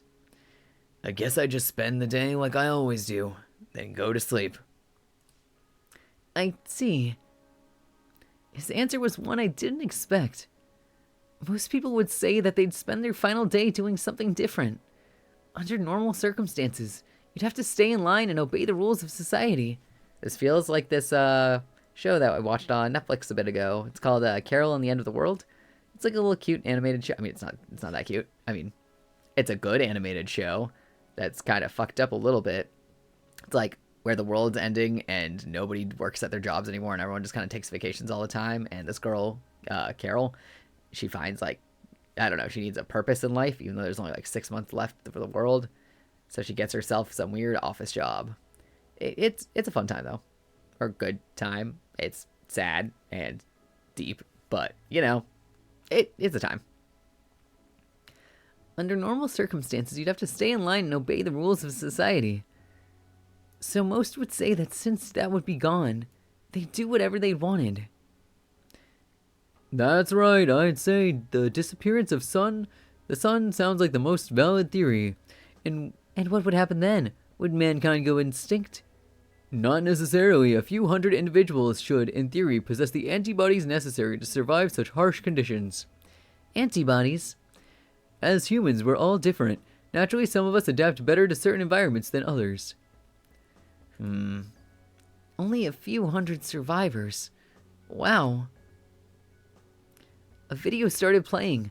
It showed a boy living on an earth that had become a dried-up wasteland. I briefly imagined what it'd be like to be that boy.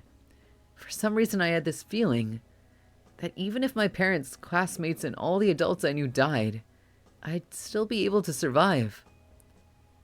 I wonder if tomorrow will really come. Is the world really going to end? There would be no next year then. No one really knows if the sun's going to come up the next day. What would you do if the world ended tomorrow? I'm not sure. It's hard to predict how I'd act. Personally, I couldn't wait for the end to come. I had this completely baseless feeling that it would awaken a special power within me, which would then allow me to save the day. Oh, you want the world to end and everyone to be dead just so you can be special? And when that time came, when that happens... Whoa, who the fuck is this? Samajima Satoru. I don't know who you are. He seems suave. Here, I have a special delivery of Hokkaido crabs. I don't even know how to eat crab. Not to worry, they come with instructions. Did you write them yourself, Mr. Samajima? Yes, I even went the extra mile and drew pictures. Carrying a large styrofoam box, the man headed off toward the kitchen. Being one of my father's direct subordinates, Mr. Samajima would come over to the house quite frequently. So this man has a model and, like, his parents don't? He had always been a bit unique, even discounting the fact that he was a policeman. So, having fun living all by yourself? I'll say it's a bit lonely. It's a bit lonely, but I think I'll get used to it in no time. You're still just 15. Don't be afraid to count on me. Thanks, I will. Does he not see Rio? He immediately left after dropping off the crabs. I said what I did because was a worried adult, but it was fine. After all, I had Mamiya. Kato, something on your mind? Oh, that was Mamiya talking. Whoops. Mamiya, no. I just thought that I might be a bit lonely. As I sat on the bed and hung my head, I felt someone smiling next to me. I looked to the side and saw an empty space that seemed to be giving me a smile. It's fine, Kato. Come with me. I can show you whatever dreams you want. Yeah. So what will it be tonight? I'm a pretty fun guy, you know. Go on. Come to me. I thrust my right hand into the air and felt a gentle pull on it before my body began to float. Whoa! Don't be afraid. You know this feeling well, don't you? Just remember it. That's all you have to do. Christmas lights, delicious snacks, the many things you were given, the floaty sensation. See, there's nothing to be scared of. I opened my eyes and found myself floating through the air, looking down on the city. Whoa! Wow! This is amazing! Don't let go of my hand. Take it slow, like you were swimming. I did as told and bent myself forward to fly through the night sky. But then, all my strength was drained from me, and my body began to wobble in the air. You seem to have high expectations for that man. My heart skipped a beat. Are you going to tell someone? Oh no. I mean, you're the only one who can hear me anyway. That's a relief. I could never keep secrets from you. I've been thinking about him. How can he regain his memories? And you wonder how long his life would last, don't you? Amazing. It's like you're reading my mind. I know everything about you. What do you think I should do? You already know the answer, don't you? This world has no answers, only desires and actions that can be taken to fulfill them. Kato, do you know what you want? What I want? You'll know what to do once you figure that out. That sounds difficult. The necessary course of action is always quite simple. It's only the details that make things appear more complicated. Anyway, I think we've talked enough. Good night, Kato. Mamiya. I'll be waiting for you here, in the land of dreams. I wonder why he can't see his Mamiya like everyone else can. Even after I'd woken up, I still felt like I was floating in the air. What's so funny? Rio! How long have you been there? I knocked on your door like 1,000,000 times. Were you having a good dream? Well, yeah, kind of. That's so? I don't want to hear about it later. As I spoke of my dream, Rio made an expression that was surprisingly gentle. I didn't know why, but it made me a bit bashful. After seeing that dream, I felt like nothing could go wrong. Mamiya had a strange power that seemed to make it possible. What is this? Uh-huh? You mean this book? It's been there for as long as I can remember. I recall rereading it multiple times back in elementary school. Rio? I know this book. The protagonist is a prince in the kingdom of the night. He travels the world in search of the blue sky because none of his subjects know what it looks like. Did I get it right? Yeah, that's exactly how the story goes. Rio. I guess. Memories do return after a while. Visibly relieved, Rio smiled in front of me for the very first time. Our life together turned out to be a lot nicer than I had anticipated. How long are his parents gone for? Jesus Christ. I say Jesus Christ a lot. I don't know why. I didn't need to pay him any special attention, and I finally had someone to play video games with to boot. He didn't come across as much of a gamer, but despite his initial clumsiness, he desperately strove to improve his play. I had never imagined I'd one day be eating potato chips while having an all-night gaming session with someone. Session. Living with him was tons of fun. I'm back. Hey, you're kind of late today. Whoa, you're covered in soot. What happened? Did you get into a fight? Here. Huh? He awkwardly hands me a bunch of yen bills. I'm paying rent. I found a job yesterday. Can I take the bath first? Of course, but there's really no need for you to pay rent. You can stay here until your memories return and... I just felt like I needed to do something. I'd go crazy otherwise. Oh. Forget it. I felt some warm paper, smelling distinctly of croquettes, pressing against my face. I got these from a street vendor. Figured you might want them since you're running out of food because of me. Anyway, I'm off to take that bath. Jeez. Wow, he actually got a job. He's way more of an adult than me. I mean, so far this is not a lot of trauma or like angst or anything. Ooh. If anything, the only weird thing is that like he talks to Mamiya and has been talking to Mamiya for years. As I lived with Rio, a certain hope began to fill my heart. Perhaps Rio had come to me to seek my help. Maybe he was a key to some adventure where we'd unravel a great conspiracy. That was why I had tried bringing his memories back by taking him to unfamiliar places. All because I was waiting for the arrival of perils yet unknown. Or he's just got main character syndrome. Alright. I'm gonna help you regain your memories. I've been... Gizia said, I am back again LMAO. Dire Fenry said, Demon Boy Ren has subscribed for 1 month. Oh my gosh! Hello, welcome back, Gizzy. I'm glad you have internet, and thank you so much for the subscription, Demon Boy Ren. Welcome to the, Fiend Club in the Underworld. I don't know. I'll think of a better name.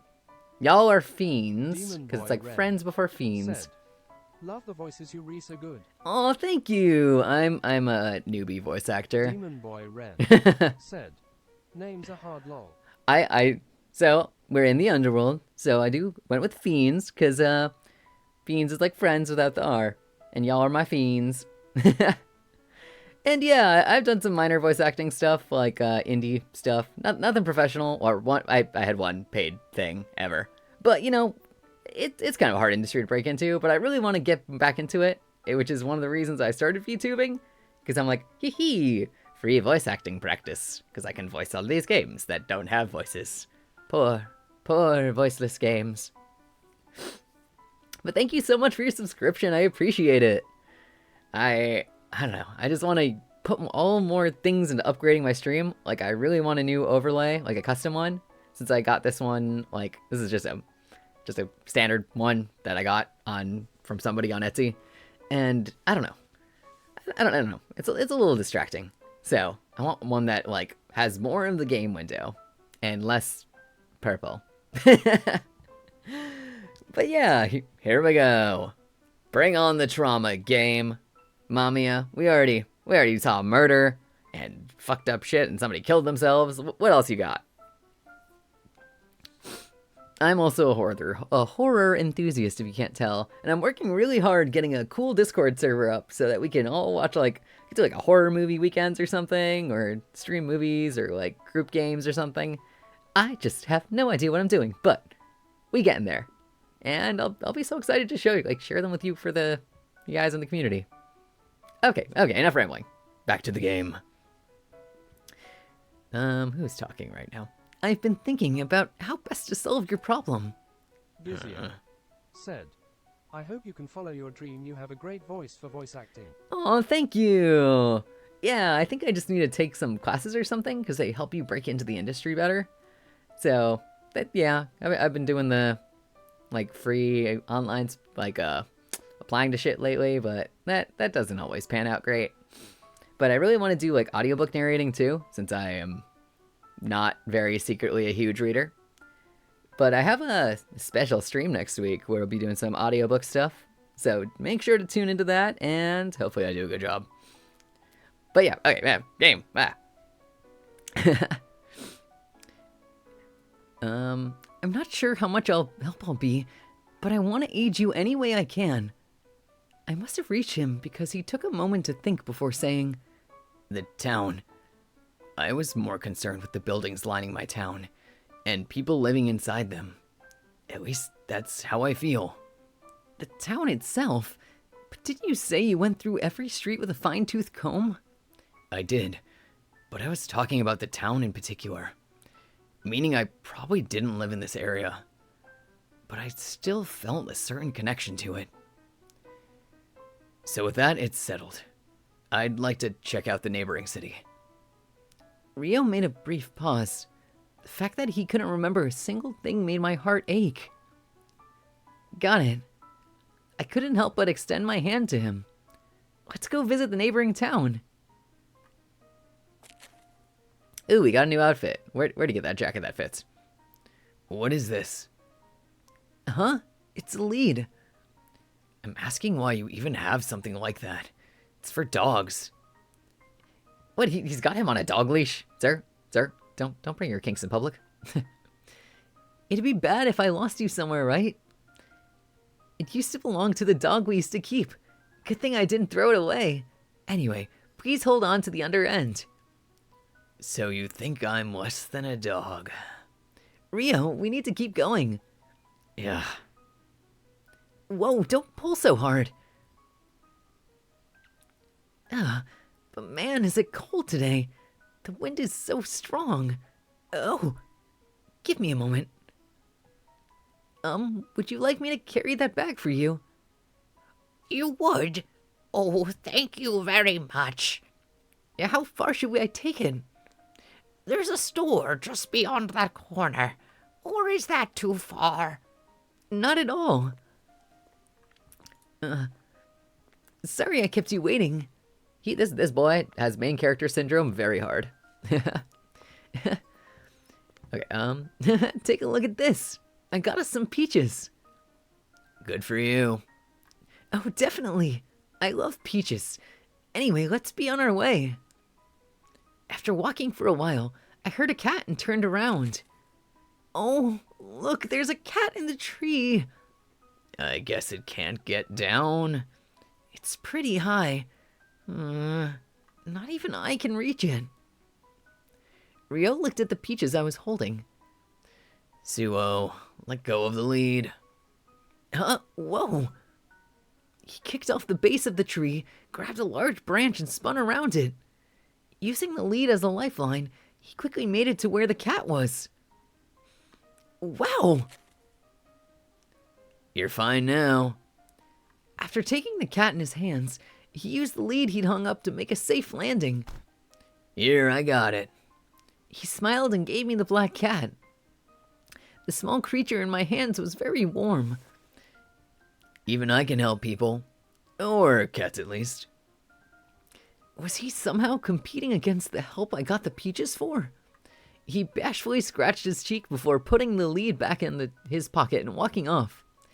I was just staring at him, with nothing but awe in my eyes. He's so strong.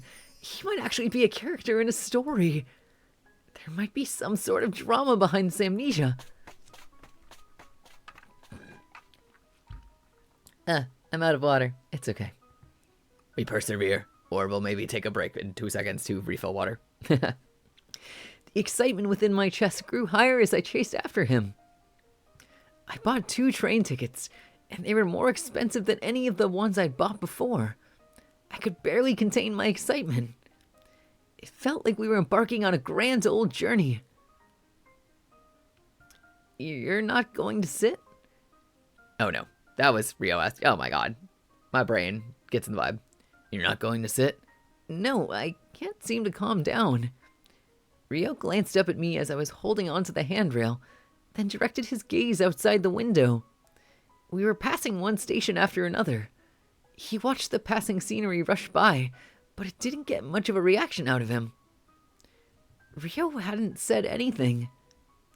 Even as we reached the final stop, it was a factory town. We aimlessly wandered around under a cold winter sky. I didn't even know the name of the city. Neither of us spoke at all.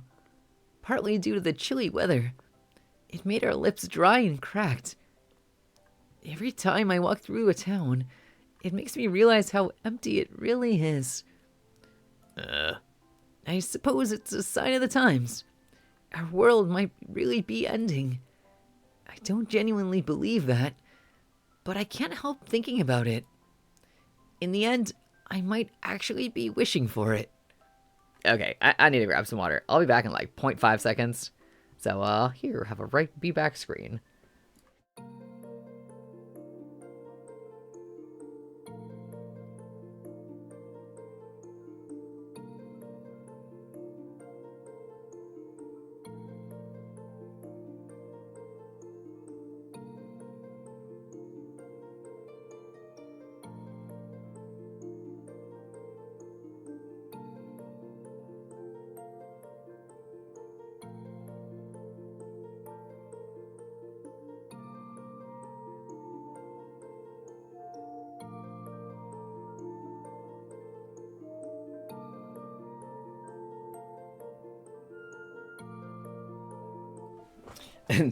Thank you for the hydrate. Sorry my sound alerts aren't working. We are very scuffed today. Normally it says, drink water, you bitch. Something like that. Let me hydrate even more now. Like 2 hours of straight voice acting will kill your voice a little bit, but it's fine. As long as we got water. And also, there's this method I used to use when I was doing like stage acting stuff, where you like is a tea. It's a lemon ginger tea that's like really good for your throat. And if you put a lot of honey in it, it's very soothing and helps. There's also something singers use called a throat coat, which is kind of similar. Gizia said, OMG yes. I'm more of a fan of the lemon ginger tea than throat coat because throat coat tastes nasty. It's like licorice or like cherry, and which are all of the flavors I hate. Gizia said, lemon tea with honey is so great. Yeah, on like acting nights, I used to do it like before I go to bed, and then when I wake up in the morning, and then my throat is great, and my voice is smooth and ASMR level. Ooh. Okay. I exhaled and watched my breath slowly dissipate into the air. Rio remained silent for a while and simply stared into the distance. Also random, but I really need a new mic. This one is like not catching any of my nuance, but it's okay. One day, when we do upgrades.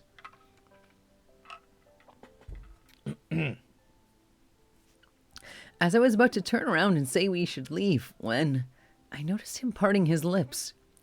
I don't think I'd want the world to end, despite how cruel and unfair it can be. Even without any memories, even if your life turns into a boring, meaningless routine, when you die, it's all over. As he uttered those words, his eyelashes slightly trembled in the wind. I think, if it's really that boring, it might as well come to an end. I want everything in my life to be interesting. You're awfully greedy. You think so? Only those at the top can think that way. It's selfish and arrogant. A gust of wind ruffled our hair as it passed by. What value was there to mankind in a mundane world filled with nothing but hollow despair? I felt like our paltry scuffles had become the laughing stock of some invisible power. Narrowing my eyes in the strong wind, I licked my cracked lips to try and moisten them. I knew it would only make it worse later on. But as long as the immediate feeling of discomfort was gone, I didn't care. I guess that is his thing, being like self-centered and greedy. Also, random. I'm gonna make us battle. I'm feeling it. Here, battle while I'm voice acting. Dia Fenry said, the battle royale is starting. Daily battle. I don't know why. They were too chill. They need to fight. In the end. Gizia said, Mao.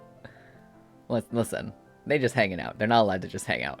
Also, if I win, I'll give everyone points. That's what I did yesterday, because my character won. In the end, we couldn't find anything that would help us jog Rio's memory. We were just a couple of children. Powerless and insignificant. My heart ached seeing Rio so visibly disheartened. Don't worry, I'm sure we'll find something new tomorrow. Oh no, oh my god, we exploded. Hey, congrats, Buster! You won the Battle Royale, and I think it gives you 300 points? Aw. Dia Fenry. Oh, 500 points. Flabuster has won the Battle Royale, 500 gold. I don't know what the gold is. I don't know if it's points or, like, drachma, but, you won! Congrats! Here, let me actually give you drachma, because I don't know if that actually does it. Because I'm like, what is that? Why is there so many different point systems? Gizia said, congrats, Flea deserved. I mean, their Digimon does look pretty beefy. Did I do that right? I think I did it wrong. It didn't do it. What did I do? Oh, no, I do add. There's no spaces. Points. I did that wrong. And then. Did I do that right now, Tim? Ah! I did it. I'm very new to this. I'm sorry for my being janky. Okay. Don't worry. I'm sure we'll find something new tomorrow. Thanks. A baseless, irresponsible remark. Still, it was enough for him to try and hide his pained eyes and give me an awkward smile. I turned back toward the familiar road under the east sky. There was nothing in Tokyo. The city we lived in was empty. He's so dramatic. And so was I. There was absolutely nothing to me. I woke up not in my bed, but in the living room. I must have dozed off on the sofa. I should head back to my room. With uncertain steps, I returned to my room. I feel like something fucked up's gonna be happening. It's that dream again. Yeah.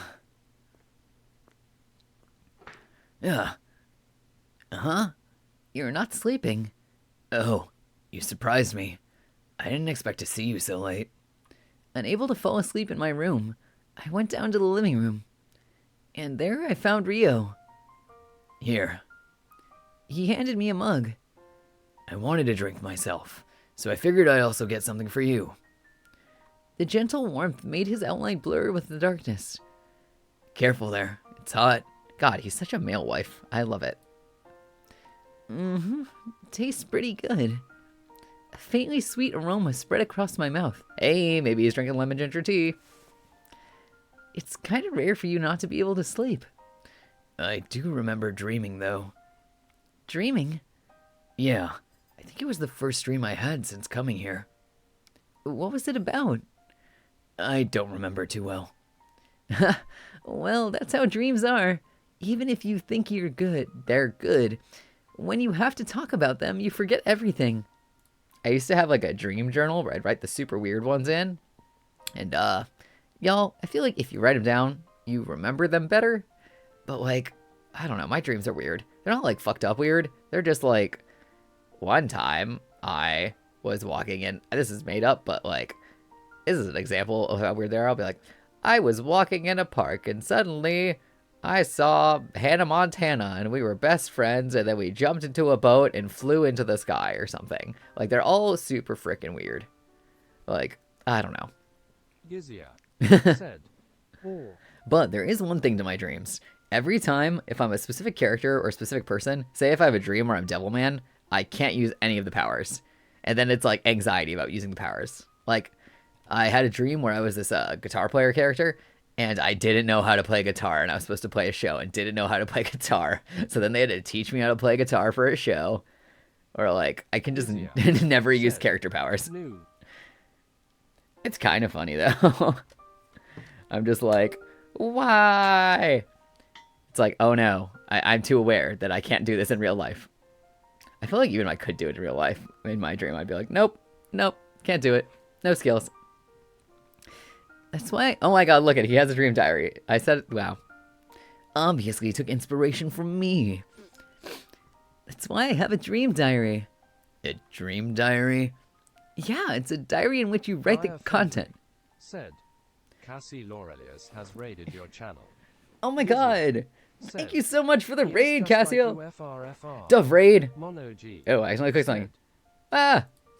Dove raid. Cassie 115 raid Cassie 115. Oh my raid gosh. Dove raid Cassie 115 raid Dove Cassie raid. 115 raid Dove raid Cassie 115. Oh my raid gosh. Cassie 100. I like how he stopped saying. He just gave up. There was too many. Oh no. More Dove raid. Is he gonna say it again? I'm waiting for him. I think he's like, I refuse to say Dove raid any more times. No, I love it. It's great. Wait, I'm trying to do a shout out, but I'm trying to make sure I spell your name wrong, right? Let's see if it works. Hey! They are playing Just Chatting. Oh my gosh! Is that your Digimon? It's so cute. It's the baby Wormmon. Thank you so much for the raid, Cassio. I hope your stream was amazing. I'm definitely gonna have to watch the VOD because I saw you were streaming it, but it was like the same time as mine. Raid Cassie 100. Oh no, there it goes. Raid Cassie 115. Oh my god. Raid Dove, This is amazing. Raid Cassie 115. Raid Cassie 115. Are we going to break my man? Raid Dove, Raid Cassie 1. He tried. He did his best. But yes, I hope your stream went good, and I think you were drawing emotes or something. But anyways, I'm sure it was great. You're a great artist, and I'll have to check out the VOD tomorrow while I'm at work. Cassie 115 Bongo. We're playing this really fucked up game called Mamiya, which I'm very invested in. It's like a mystery. Cassiel Aurelius said, Oh, talk about the books, not drawing. That was what it was. Books I read on April, he. That was what it was. I remember now. I'm like, I already know what you read in April because you told me, but I'm sure it was interesting. I don't know. I love those, like, that idea. Like, I read a lot of books, but I don't really talk about them or post them anywhere. I'm just like, let me just update my Goodreads, and that's where we're at. that is the limit of where we go with book talk. But I hope it was a good stream. I feel like just chatting seemed fun. I feel like I'd run out of stuff to talk about, though. I'd have to have a plan. Here are my list of topics in a PowerPoint form. Okay, but yeah, we're playing Mamiya. Welcome, Raiders. It is a horror, I think it's horror mystery, I don't know, visual novel game. And I think it's about the world ending, and there's like, I don't know, fake people. And there's things called Mamiya that only certain people can see. I don't know. I don't know what's going on, but we're here for it, and I'm voice acting it, and it's a good time. Cassiel Aurelius said, it looks really interesting. It is. I was legitimately shook last time I played this. Like, shocked. Like, what? What? But yeah, so currently, this blue-haired boy, found the darker-haired boy, like, dying and stabbed in a park. And he has no memories of anything, so he took him in, and he's been living with him since his parents are abroad. And they're trying to get his memories back, and that is where we are at. Is they're wandering around all over the town, trying to find stuff this dude recognizes. Yeah, and they're talking about dream diaries for some reason. Yeah, it's a diary in which you write the content of a dream while you still remember it.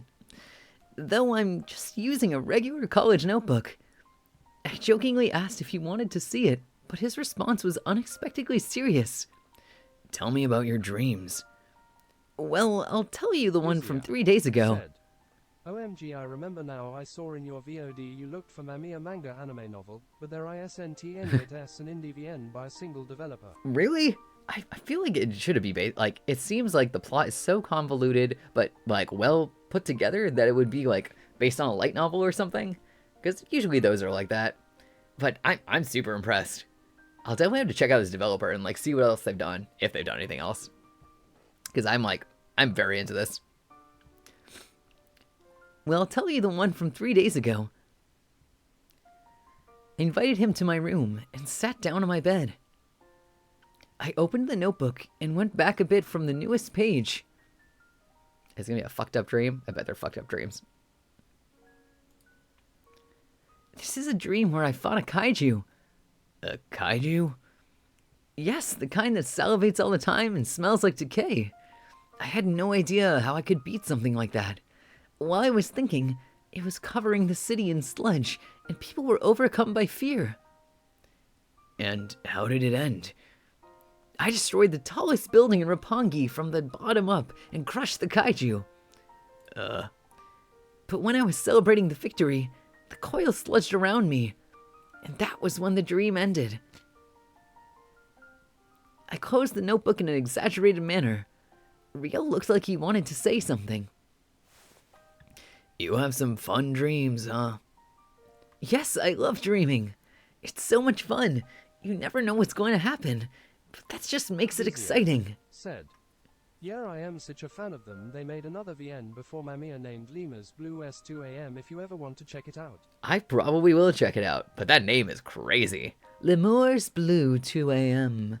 It sounds like, I don't even know, like a poetry book or a Taylor Swift album. It's so much fun. You never know what's going to happen. That just makes it exciting. I see.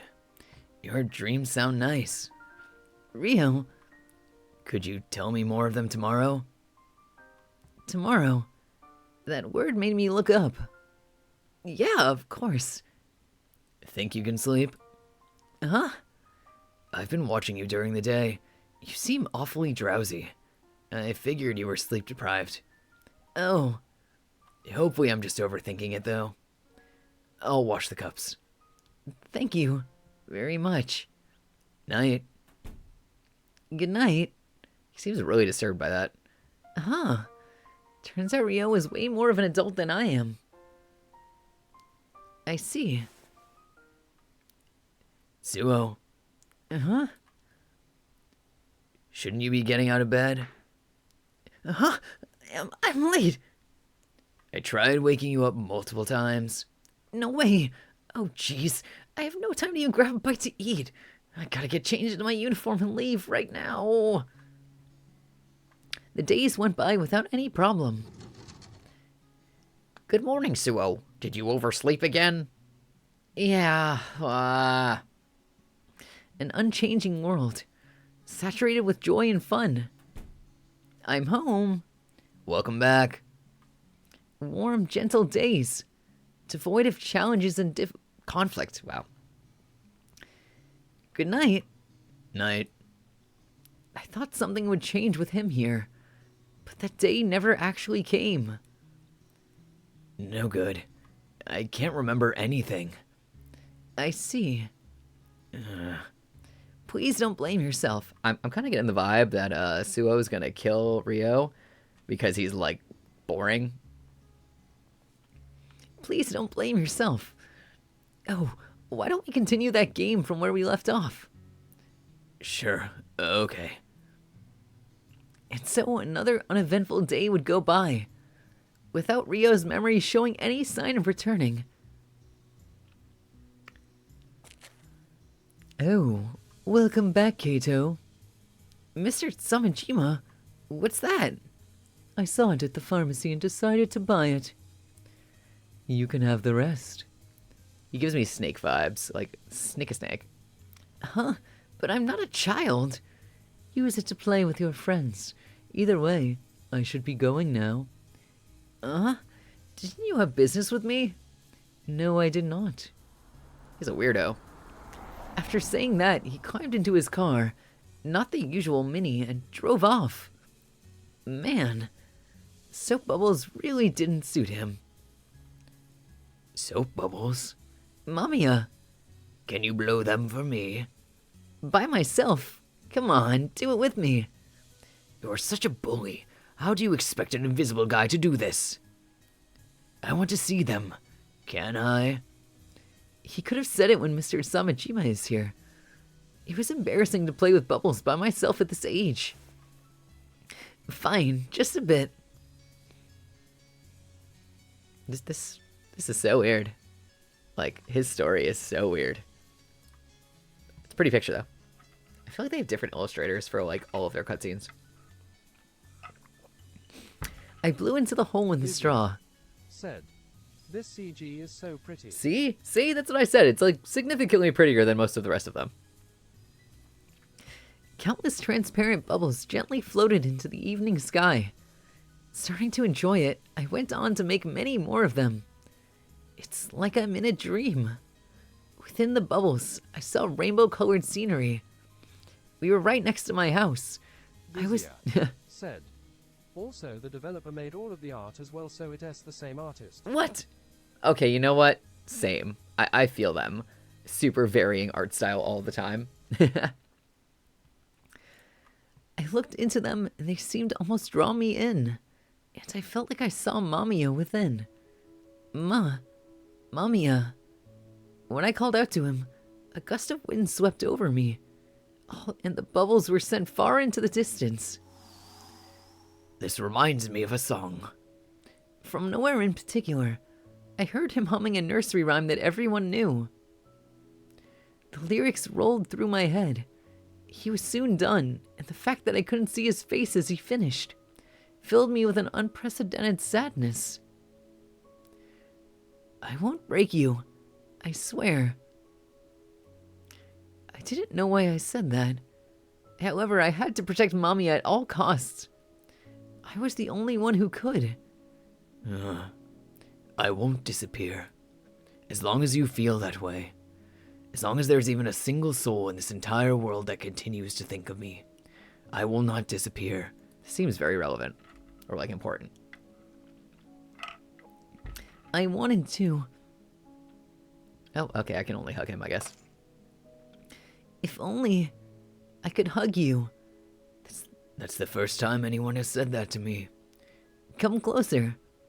Slowly, as if to touch a bubble, I extended my hand to the side. Are you here? Yeah, I am. Can I hug you? Sure. Awkwardly, I hugged the space where he was. There was a distinct chill in the wintry air. I couldn't feel any warmth. Oh, that's him. But still, I really wanted to hug you. You're warm. Really warm. Is there a sea nearby, Suo? I feel like it is voiced super wrong. A sea? Yeah, I think so. It's not that far, I think. Not far, huh? His amber eyes flashed like daggers. I couldn't help but gulp when faced with the sheer intensity of his gaze. I'll go with you. You were thinking of going alone, weren't you? I can't allow you to do that. But you've got school to think about. One day won't make a difference. I've never skipped class before, but it's never too late to start either. Please take me with you. When he does, like, the half-lidded eyes, I feel like he looks so creepy. Like, I'll kill you in your sleep. Do whatever you want. Oh, I will. He always does. The next morning, we left the house with maps in hand. We were searching for the sea, and something else too. Something vague and undefined. Oh, this one's pretty too. Maybe it's like the later you get, the prettier the art is. That said, it'll be quite a walk from here. Are you sure you'll be okay? Don't underestimate the endurance I've built up at work. If anything, I'm worried about you. Come on, I play lacrosse every single day. Take that. A gust of cold wind swept past us. It moved our hair as well as the lead between us. The evening sun was so dazzling, it made me close my eyes. Said. Them with the leash LMAO. This literally feels like the Golden Retriever boyfriend and the, it's a Golden Retriever and, oh my god, what's the other one? Doberman. So obviously, Kato is the Golden Retriever and Rio is the Doberman boyfriend. Angry dog privileges. Rio's... Said. Yeah. Gotta chain that boy up. Rio's gaze, however, remained unflinching. I retained a subtle distance between the two of us, while gently pulling on the lead. How much time had passed without either of us saying a word? The sand beneath my feet felt almost otherworldly, like it came from another dimension. The ashen sea, having endured several days of rain, continued to rage. It would surge up over and over again. The waves roared. I stared on, thoroughly captivated by the sea, when suddenly my vision blurred for a moment. Oh, what the fuck?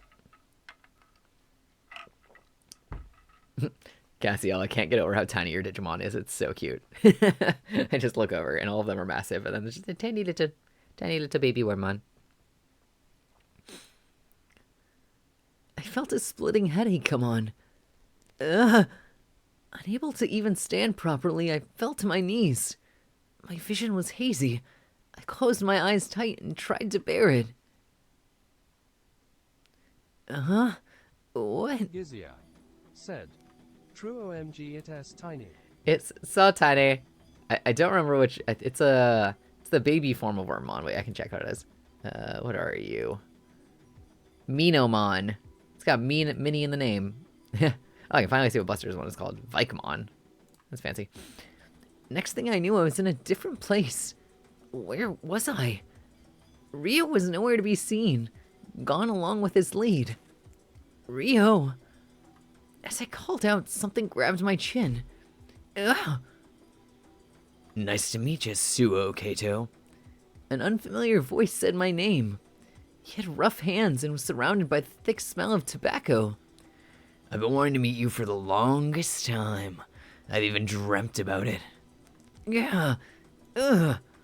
I forced out a groan through the hand covering my mouth. Did he just get kidnapped? Don't act like you know Mamiya, you little shit. Mamiya? How did he know that name? Gah! The rough, cold concrete made contact with my cheek. The man looked down at me. Listen well. My brain was shaking in my skull. I couldn't focus my vision, but I could make out just one thought. Why? Mamiya belongs to me. Why did this man know Mamiya? Suo! Suo!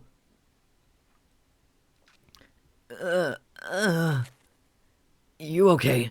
Hold on. I... Relax. Sit up, but take it slow. I slowly lowered myself onto a nearby bench. I could still feel the concrete, the bony, thick fingers, the rough, adult voice, everything. All of it was like a freezing chill creeping into me. What's wrong? Can't you hear it? Something screeching. I can't hear a thing. Really? Weird. I can hear it in the distance. It's like the cry of drifting ice. This feels like a lot more plot than some of the other routes. Or like main overarching plot, I guess. It's so loud. Mamiya. Suo? You're there, aren't you? Who is he to you, Mamiya? Wasn't I the only one who could see you? Suo, what's going on? Answer me! Or could it be that you're already talking and I just can't hear you? Suo, get a grip. Look at me. Past the frantic clamor of people, I looked for the invisible man who would surely be there. Like, that seems redundant. Looked for the invisible man. Where were you, Mamiya? I needed to hear you. Just why did I feel so alone? Mom. Dad, help me. I'm sorry. I'm sorry, it's just me. I'm not an adult with power to help you. A while later, Ryo carried me back home. However, the sound of ice floes never died down. Oh, Kato. My poor, poor Kato. From that day on, Ryo stopped telling me that he wanted to regain his memories. The weathercaster on TV diligently explained the situation. Wow, that typhoon looks crazy. It's so rare to see these in December. The windows are rattling pretty hard. It doesn't look like we'll be able to go out today, or even tomorrow. The slanted rain was pattering on the branches outside the window. I found myself captivated by their rhythmic movements. To my side, Ryo looked like he was about to say something about the stormy sky. Are you planning to go out, Ryo? I've got work tomorrow. It's just daily employment, so I don't really have to go. But I'm worried about your health. Oh, I'm feeling much better now, thanks to you. Good. They'll probably let you take tomorrow off, so why don't you just stay home? We could spend the whole day relaxing. Doesn't that sound great? Okay. Fine. I'll be looking forward to it. Great. They made plans for tomorrow. That means somebody's gonna die or those plans are never gonna happen. I feel like that's the way it always goes. Well then, have a good night, Ryo. Are you really gonna be alright by yourself? Come on, what's gotten into you all of a sudden? Don't tell me you're afraid of the typhoon. The question made his expression change. Did the typhoon have something to do with his lost memories? I was kind of joking around, but now I just felt bad. It's fine. I'm not going anywhere. Really? Really? And remember, you'll have to tell me all about your dreams. I will. Good night. Rio returned to his room. The sound of falling rain filled the darkness. Why did I always feel so uneasy during typhoons? Some shit is about to go down, I swear to God. Like, I feel like this is the end of this route, or like very close to the end. As I watched that swirling cloudy sky, I felt like something just might happen in that deep, deep darkness. I need more water. Sorry, I'm just like, vocal fry. I ended up drifting off to sleep, unable to comprehend the nature of those feelings. Damn noise. Why is the door open? Suho? I had always been expecting a certain something. Suho? Suho! Where are you, Suho? The world was filled with mystery and wonder. Suho! I cannot yell because it's late here, but, And so I believed that one day I too would be chosen.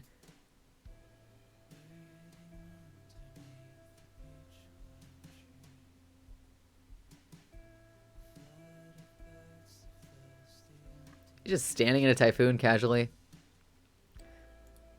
The rippling surface of the water, and the star-studded sky reflected in it. It was a sweet, blissful dream. Tomorrow, the day after, and the one that followed. As days came and went, things that truly mattered grew vaguer, hazier. I hoped we could exchange a gentle smile, the way we did when we met in a dream. Yep, cat food.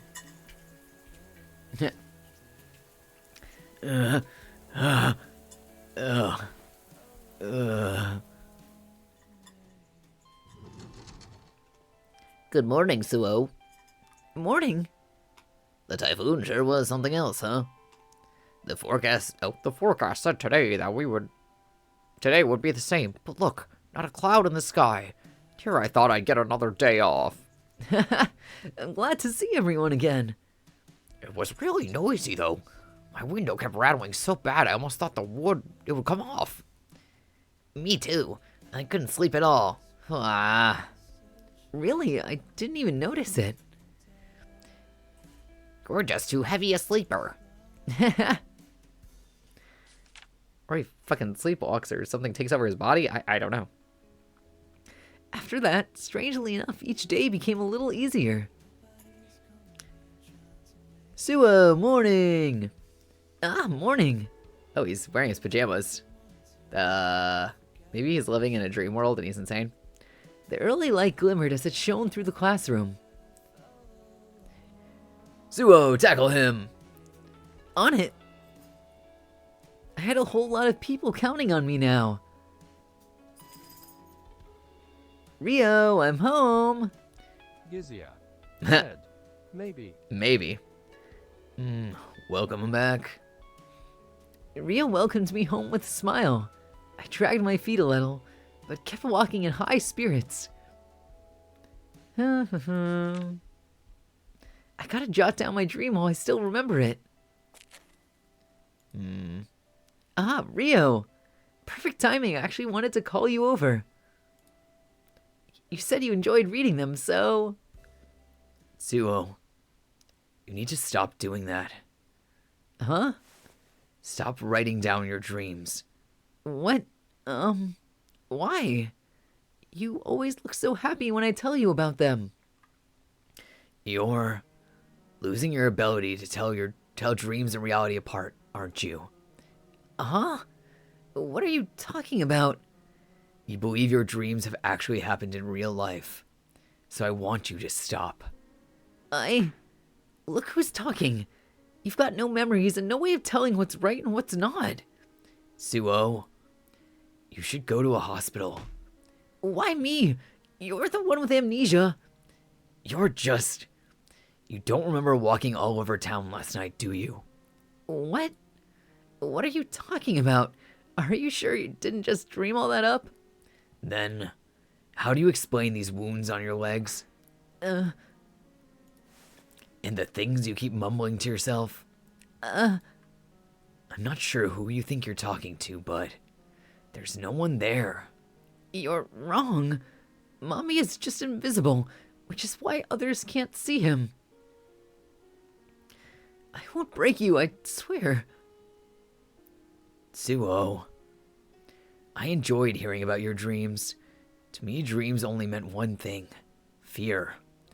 But you managed to turn into a source of entertainment, which is why I liked yours. However, it ceases being entertainment the moment it starts interfering with real life. I have no idea what you're even talking about. Suo! Open your eyes and look at reality, for God's sake. These words touch something inside me. Something very, very important.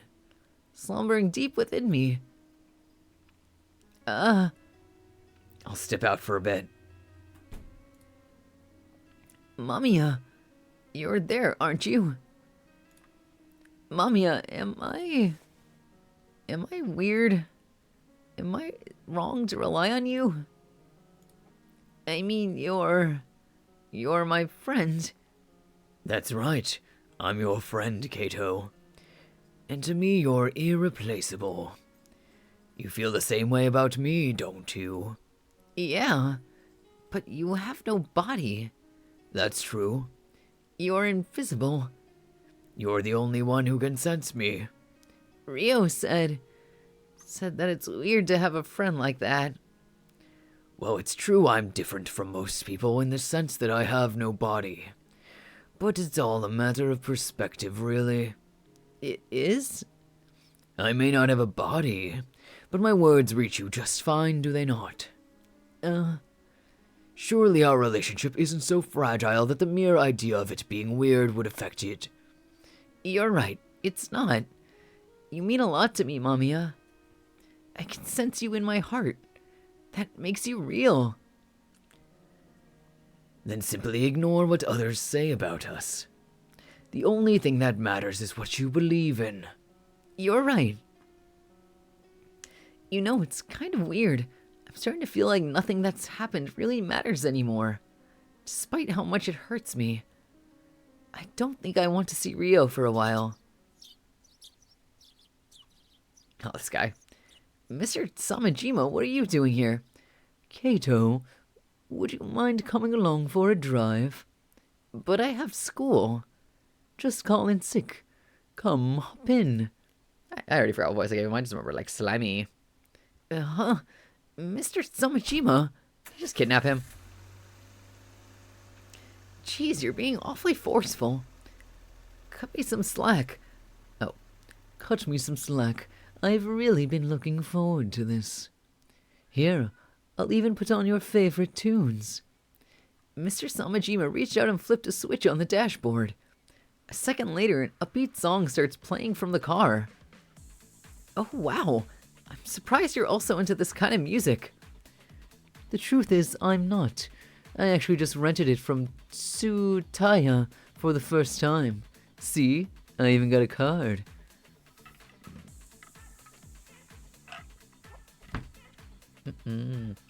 Driving and upbeat music go Driving and upbeat music go hand in hand. Your dad taught me that much. By the way, look, I brought some light snacks too. Sandwiches and milk. Ooh, I could never. My lactose intolerant self would die in that car. They all have different fillings, so feel free to pick whichever is your favorite. I felt quite indulged here. I suppose I'll just make the most of this then. It's actually been a while since we've gone on a drive. Is this really happening because he's in his pajamas? Indeed it has. You're always so full of energy at the start, but end up dozing off on the way back. I still remember how lonely I felt as I drove through the tunnel with nothing to do but chew gum. Really? I'm sorry about that. Don't be. When you take the wheel, it sort of just comes with the territory. Speaking of which, where are we going exactly? Any requests? Uh-huh. You're asking me. I feel like maybe this dude is Mamiya, because, I don't know. I feel like he only comes over when Rio's not there. Which is weird, since Rio's, like, lives with him.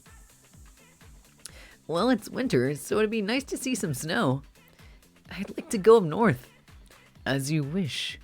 Off we go then, to Cape Sawyer, the tip of the north. I can't wait! I really wouldn't mind going there. Or even to a place no one else knows. As long as that's what you wanted. Mr. Samajima, Kato, our real destination is the hospital. Uh-huh. Are you sick, Mr. Samajima? You're the one that needs to be looked at. What? But I... Oh, cat, sir. But I don't have a fever, and I'm pretty sure I'm not injured either.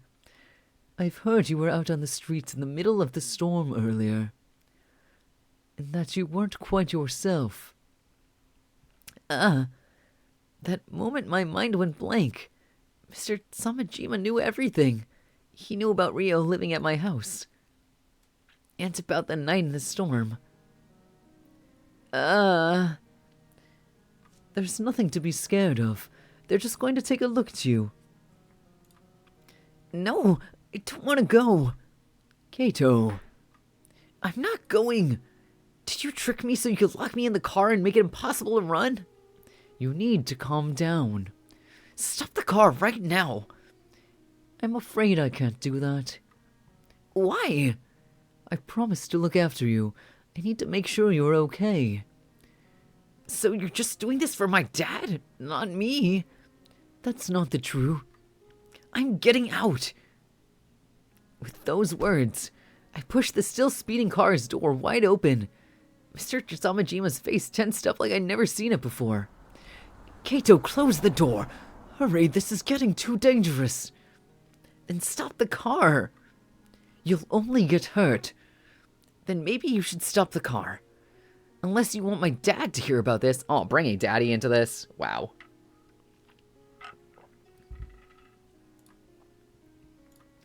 The car gradually slowed down, until stopping completely. That moment I rushed out and ran where I usually did. I believed him. I trusted him. The reason I stepped on the brakes wasn't because of your father. There was no way for me to hear him, though. I was still running, while feeling like the entire world had just betrayed me. Why weren't Rio's memories coming back? Why were the days so unchanging? The sound of the drifting ice was too loud. Oh, I see. He needs to be pushed to the limit, like what had happened at sea. He should make some progress if he's in a tough spot. Oh god, is he gonna kill Rio? The basement my dad had used as a makeshift storage room was covered in concrete and had a distinctly chilly air to it. Wow, I couldn't read that. Give me a sec, I need water. As you can tell, my voice is dying, but it's fine. Oh, yep, nope, gonna kill Rio. I violently pushed him down there. What? Come on now. It's your fault, Rio. You keep saying all these weird things to people. What are you? Where am I? My house, of course. Lysia said, worse. Oh god, I'm scared. Worse than killing him in the basement? Let me out of here. Rio was acting strange. Rio? His amber eyes no longer had that intimidating glint to them. The way they were shaking was very familiar. I won't. You may beg all you want. It's your fault, okay? You told Mr. Samajima all those weird things about me. Lysia said, JK. Oh. Okay. I don't know. I trusted you, and yet... No. I did it for your sake. Don't say whatever's convenient in this situation. You'll stay here and reflect on what you've done. I addressed Rio in the coldest tone I could muster. I had to remind myself not to relent. It's It's just for a little bit, so try to endure it for now.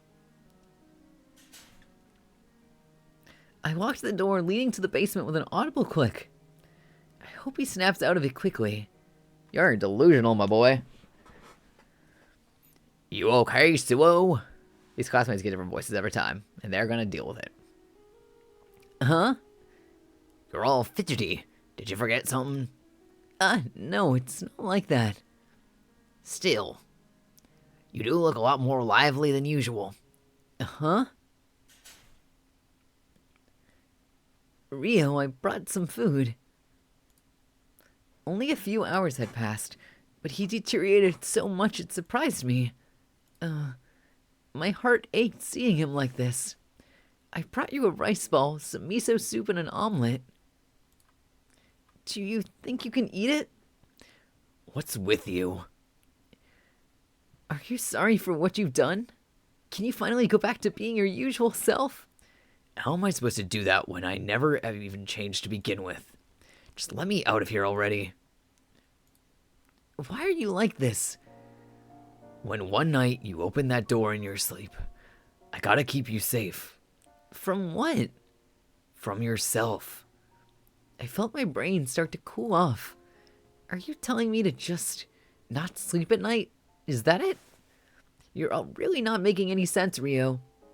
I could say the same about you. Suo, tell me, what are you trying to achieve with all this? Don't act like you don't know. I bent down and looked straight at his face. Oh, Jesus. Show me your hidden powers. Suo. Don't play dumb with me. I know everything. You hold the key to the entire world in your hands. That's what made you lose your memories. Suo, what are you even? Come on, admit it. Do it or else. I might find myself disappointed. A long silence ensued. Fine, I'll talk. You know what? I hate this place.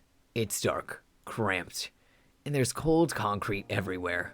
I remember all this. When I was small. When I brought myself closer to better hear what he was saying, Rio suddenly bit into my fingers. Ow! What the heck was that for?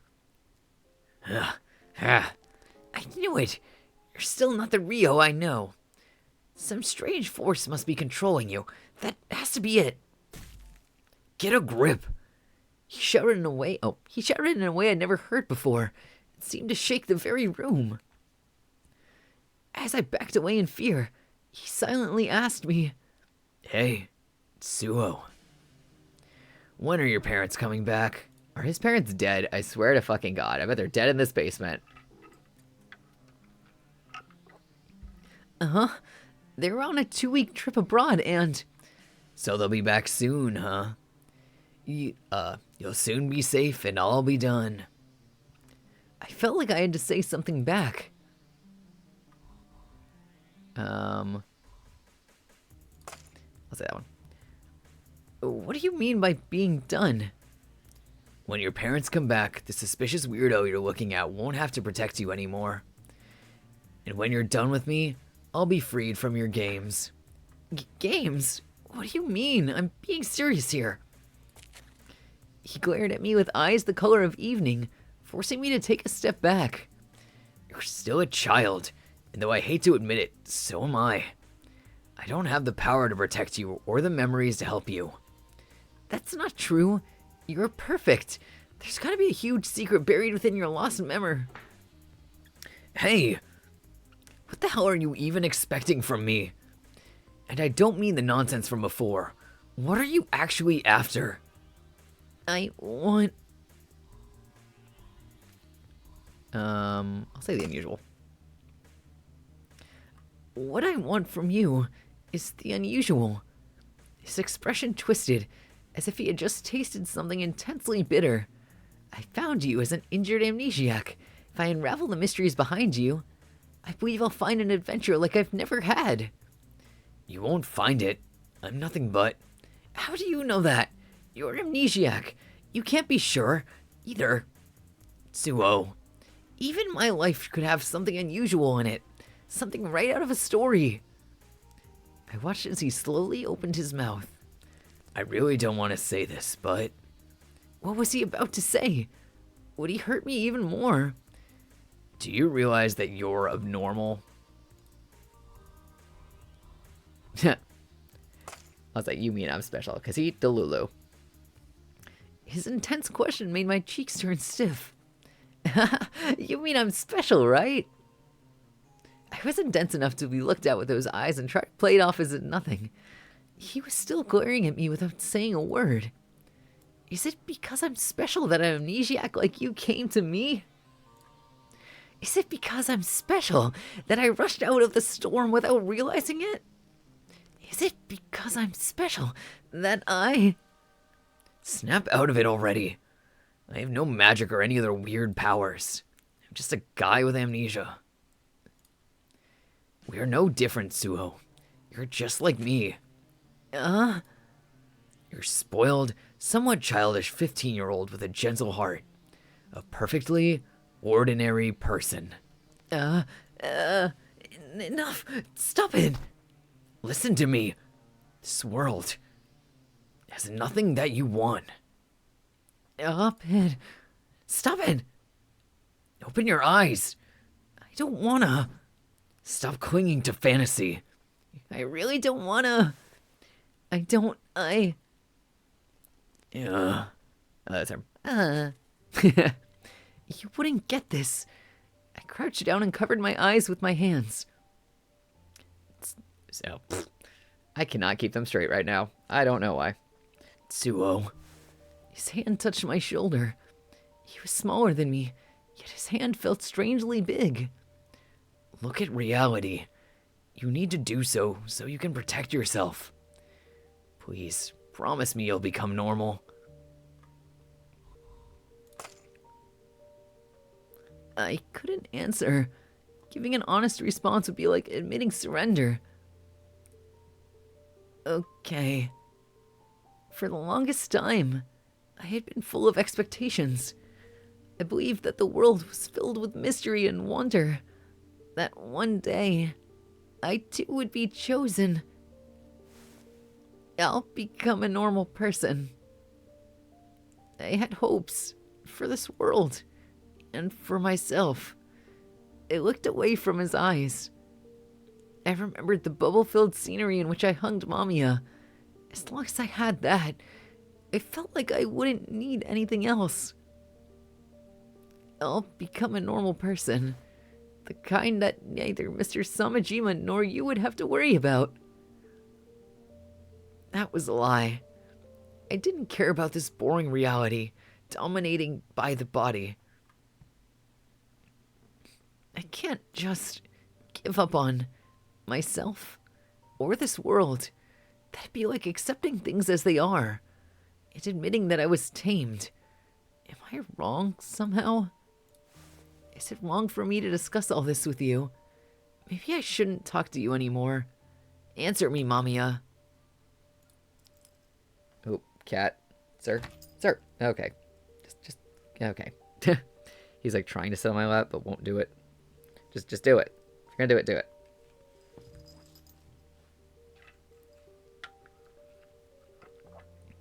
It's okay. It's alright. Everything will be just fine. There's one wonderful thing in this world that doesn't exist anywhere else, and that is you. You don't have to worry about anything. Really? Yeah. Trust me.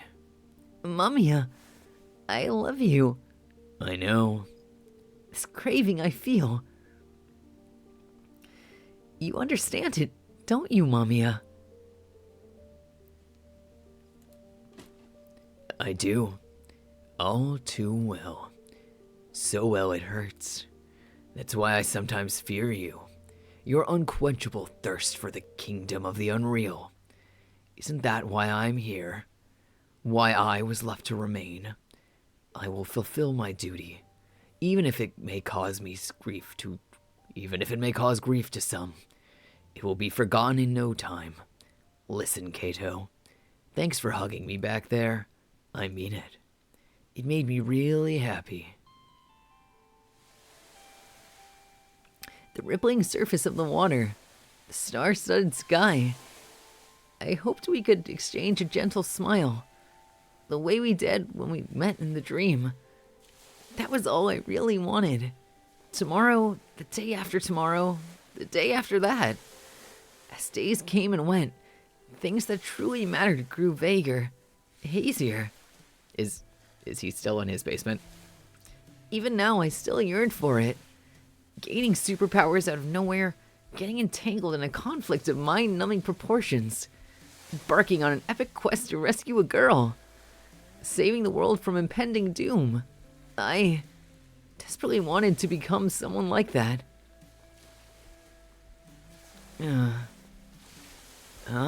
Where am I? The first thing I saw upon waking was the sea. I saw a silhouette far out in the sea. Rio!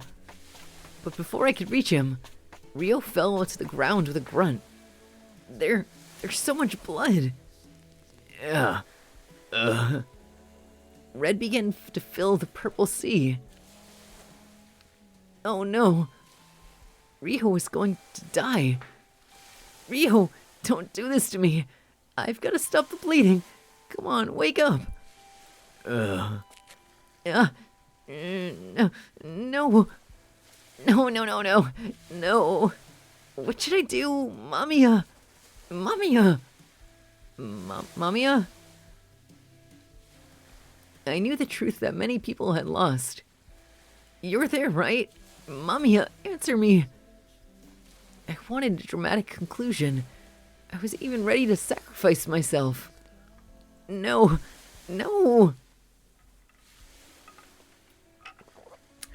Like a true hero.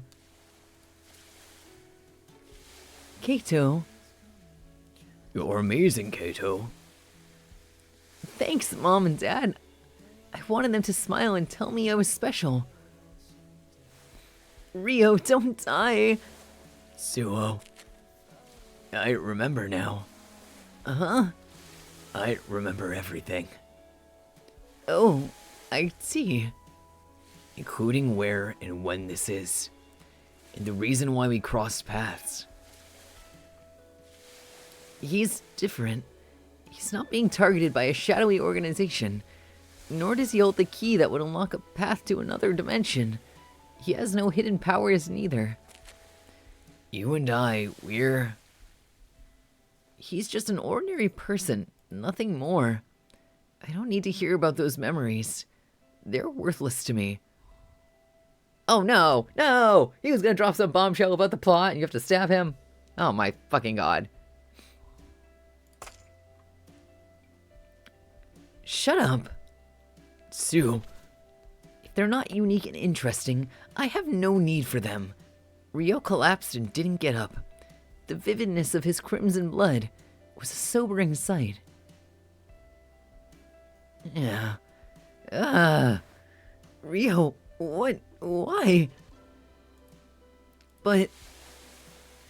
Gizia said, pleading face. Oh my gosh, this art is so pretty though. What the hell? I feel like their art is definitely like way... Buster said, Diafay one question. I have no idea what's going on either. But I feel like, I don't know. Anytime anyone's gonna reveal some deep plot shit, it's like, I died, you died, we died. I suppose it's all good. This is only a dream after all.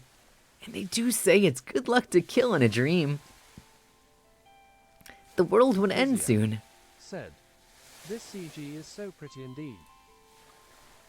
I didn't know how much truth there was to it. Said, my laptop wallpaper. Oh, is it? Cute. You're like, I love the Delulu ones. I didn't know how much truth there was to it, but people on TV and the news made it out to be a big deal. You could even hear people discussing it in class. Yet none of us actually felt like the world was gonna end. I was certain that the end would happen in the blink of an eye.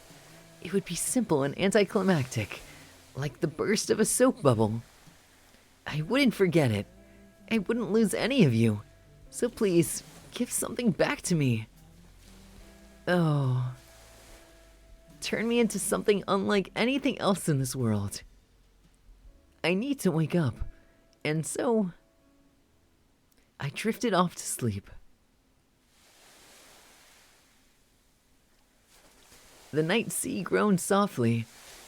Seeing the boy asleep. Oh. Never mind, we're back to our other guy. Seeing the boy sleep blissfully on the waterline, I tightly clenched my fist. Why? Suo Kato, you weren't supposed to die. Once more, I'll go to the church again. I won't give up. Hey, we did it! We finished chapter 1, episode 1, episode 1! Yes! I mean, so, definitely, like, the beginning of... Wow, it says their names right here, cool. Okay, so the beginning... Buster said, "Yay." Yay! So... Gizia said, "Congrats." Thank you! Thank you so much. Thank you guys for sticking with me, like, through it. For this part 1. Because, part 2, what, cray-cray? Like, what is all this nonsense? Like, look at all this shit. What's even going on here? But yeah, so definitely the Rio and Suo, they're definitely like tied together because Rio got stabbed by Suo, and then in the beginning of Suo's, he wakes up like being stabbed and doesn't remember shit, and then Rio is like Rio finds Suo like in the beach among the waves and like wakes him up and takes him back, so that's obviously like super tied together. But I really didn't notice that with the other two stories. I mean, they're featured in each other's, but like nothing else dramatic happened. I don't know. I feel like a detective, like with the pinboard, like trying to put these strings together and be like, what if this is here, then this is here, and that's there. But there's still 2 more episodes left in this freaking game. So I feel like this is definitely gonna take me multiple sessions. But I wonder if like the skinniness of it like tells you how long it is. I don't know. There's tips and chapters and tips and other shit. There's a lot of shit. Said, eyes.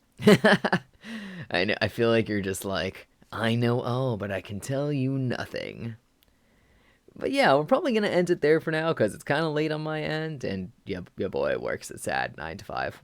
But thank you so much for coming and joining me. I had a blast, and I don't know. I'm super excited to play this again. I'll probably play it next week. Maybe I'll do 2 days of it next week because I am enjoying it a lot. I don't know. Maybe I'll put it on my Dating Sim Tuesdays, even though it's not a dating sim. Maybe it'll be Visual Novel Tuesdays so that I don't destroy my voice. But yeah, let's see if anyone's available that we can raid. Because Gizia said, "Tism ILL, be sure to watch the VOD." Oh, thank you so much. Thank you guys for your support tonight. It is a great time. Sometimes I come into a stream like, I'm tired. And then I just get so much energy from you guys. Said, "Thanks for TTHE stream." TTHE stream. Gizia said, "I hope next time ILL be able to be here all stream." Oh, thank you guys. Thanks, Cassiel, for the raid and for joining for a bit. And of course, Gizia, I'm so sorry about your internet issues. That sounds awful. Let's see. Is anybody streaming? Let's see. Here, we can go to see Comeways. I don't know what they're playing. They're doing some sort of collab of something. I don't know. They're really chill and I have a good time watching their streams. So let's creep on them. That's obviously what I call raids, creeping on people. I'll just join them. I'll go over there and hang out with you guys in the chat for a bit. But yeah, I'll hope to see you again tomorrow. I'll be finishing, for real this time, Resident Evil Village. We're stuck on the final boss, so I will just be attempting that like 8 more times. It's fine. Said, TYY. Gizia said, "See you." See ya! Bye, guys! Cassiel Aurelius said, "Bye." Flea Buster said, "CYAA."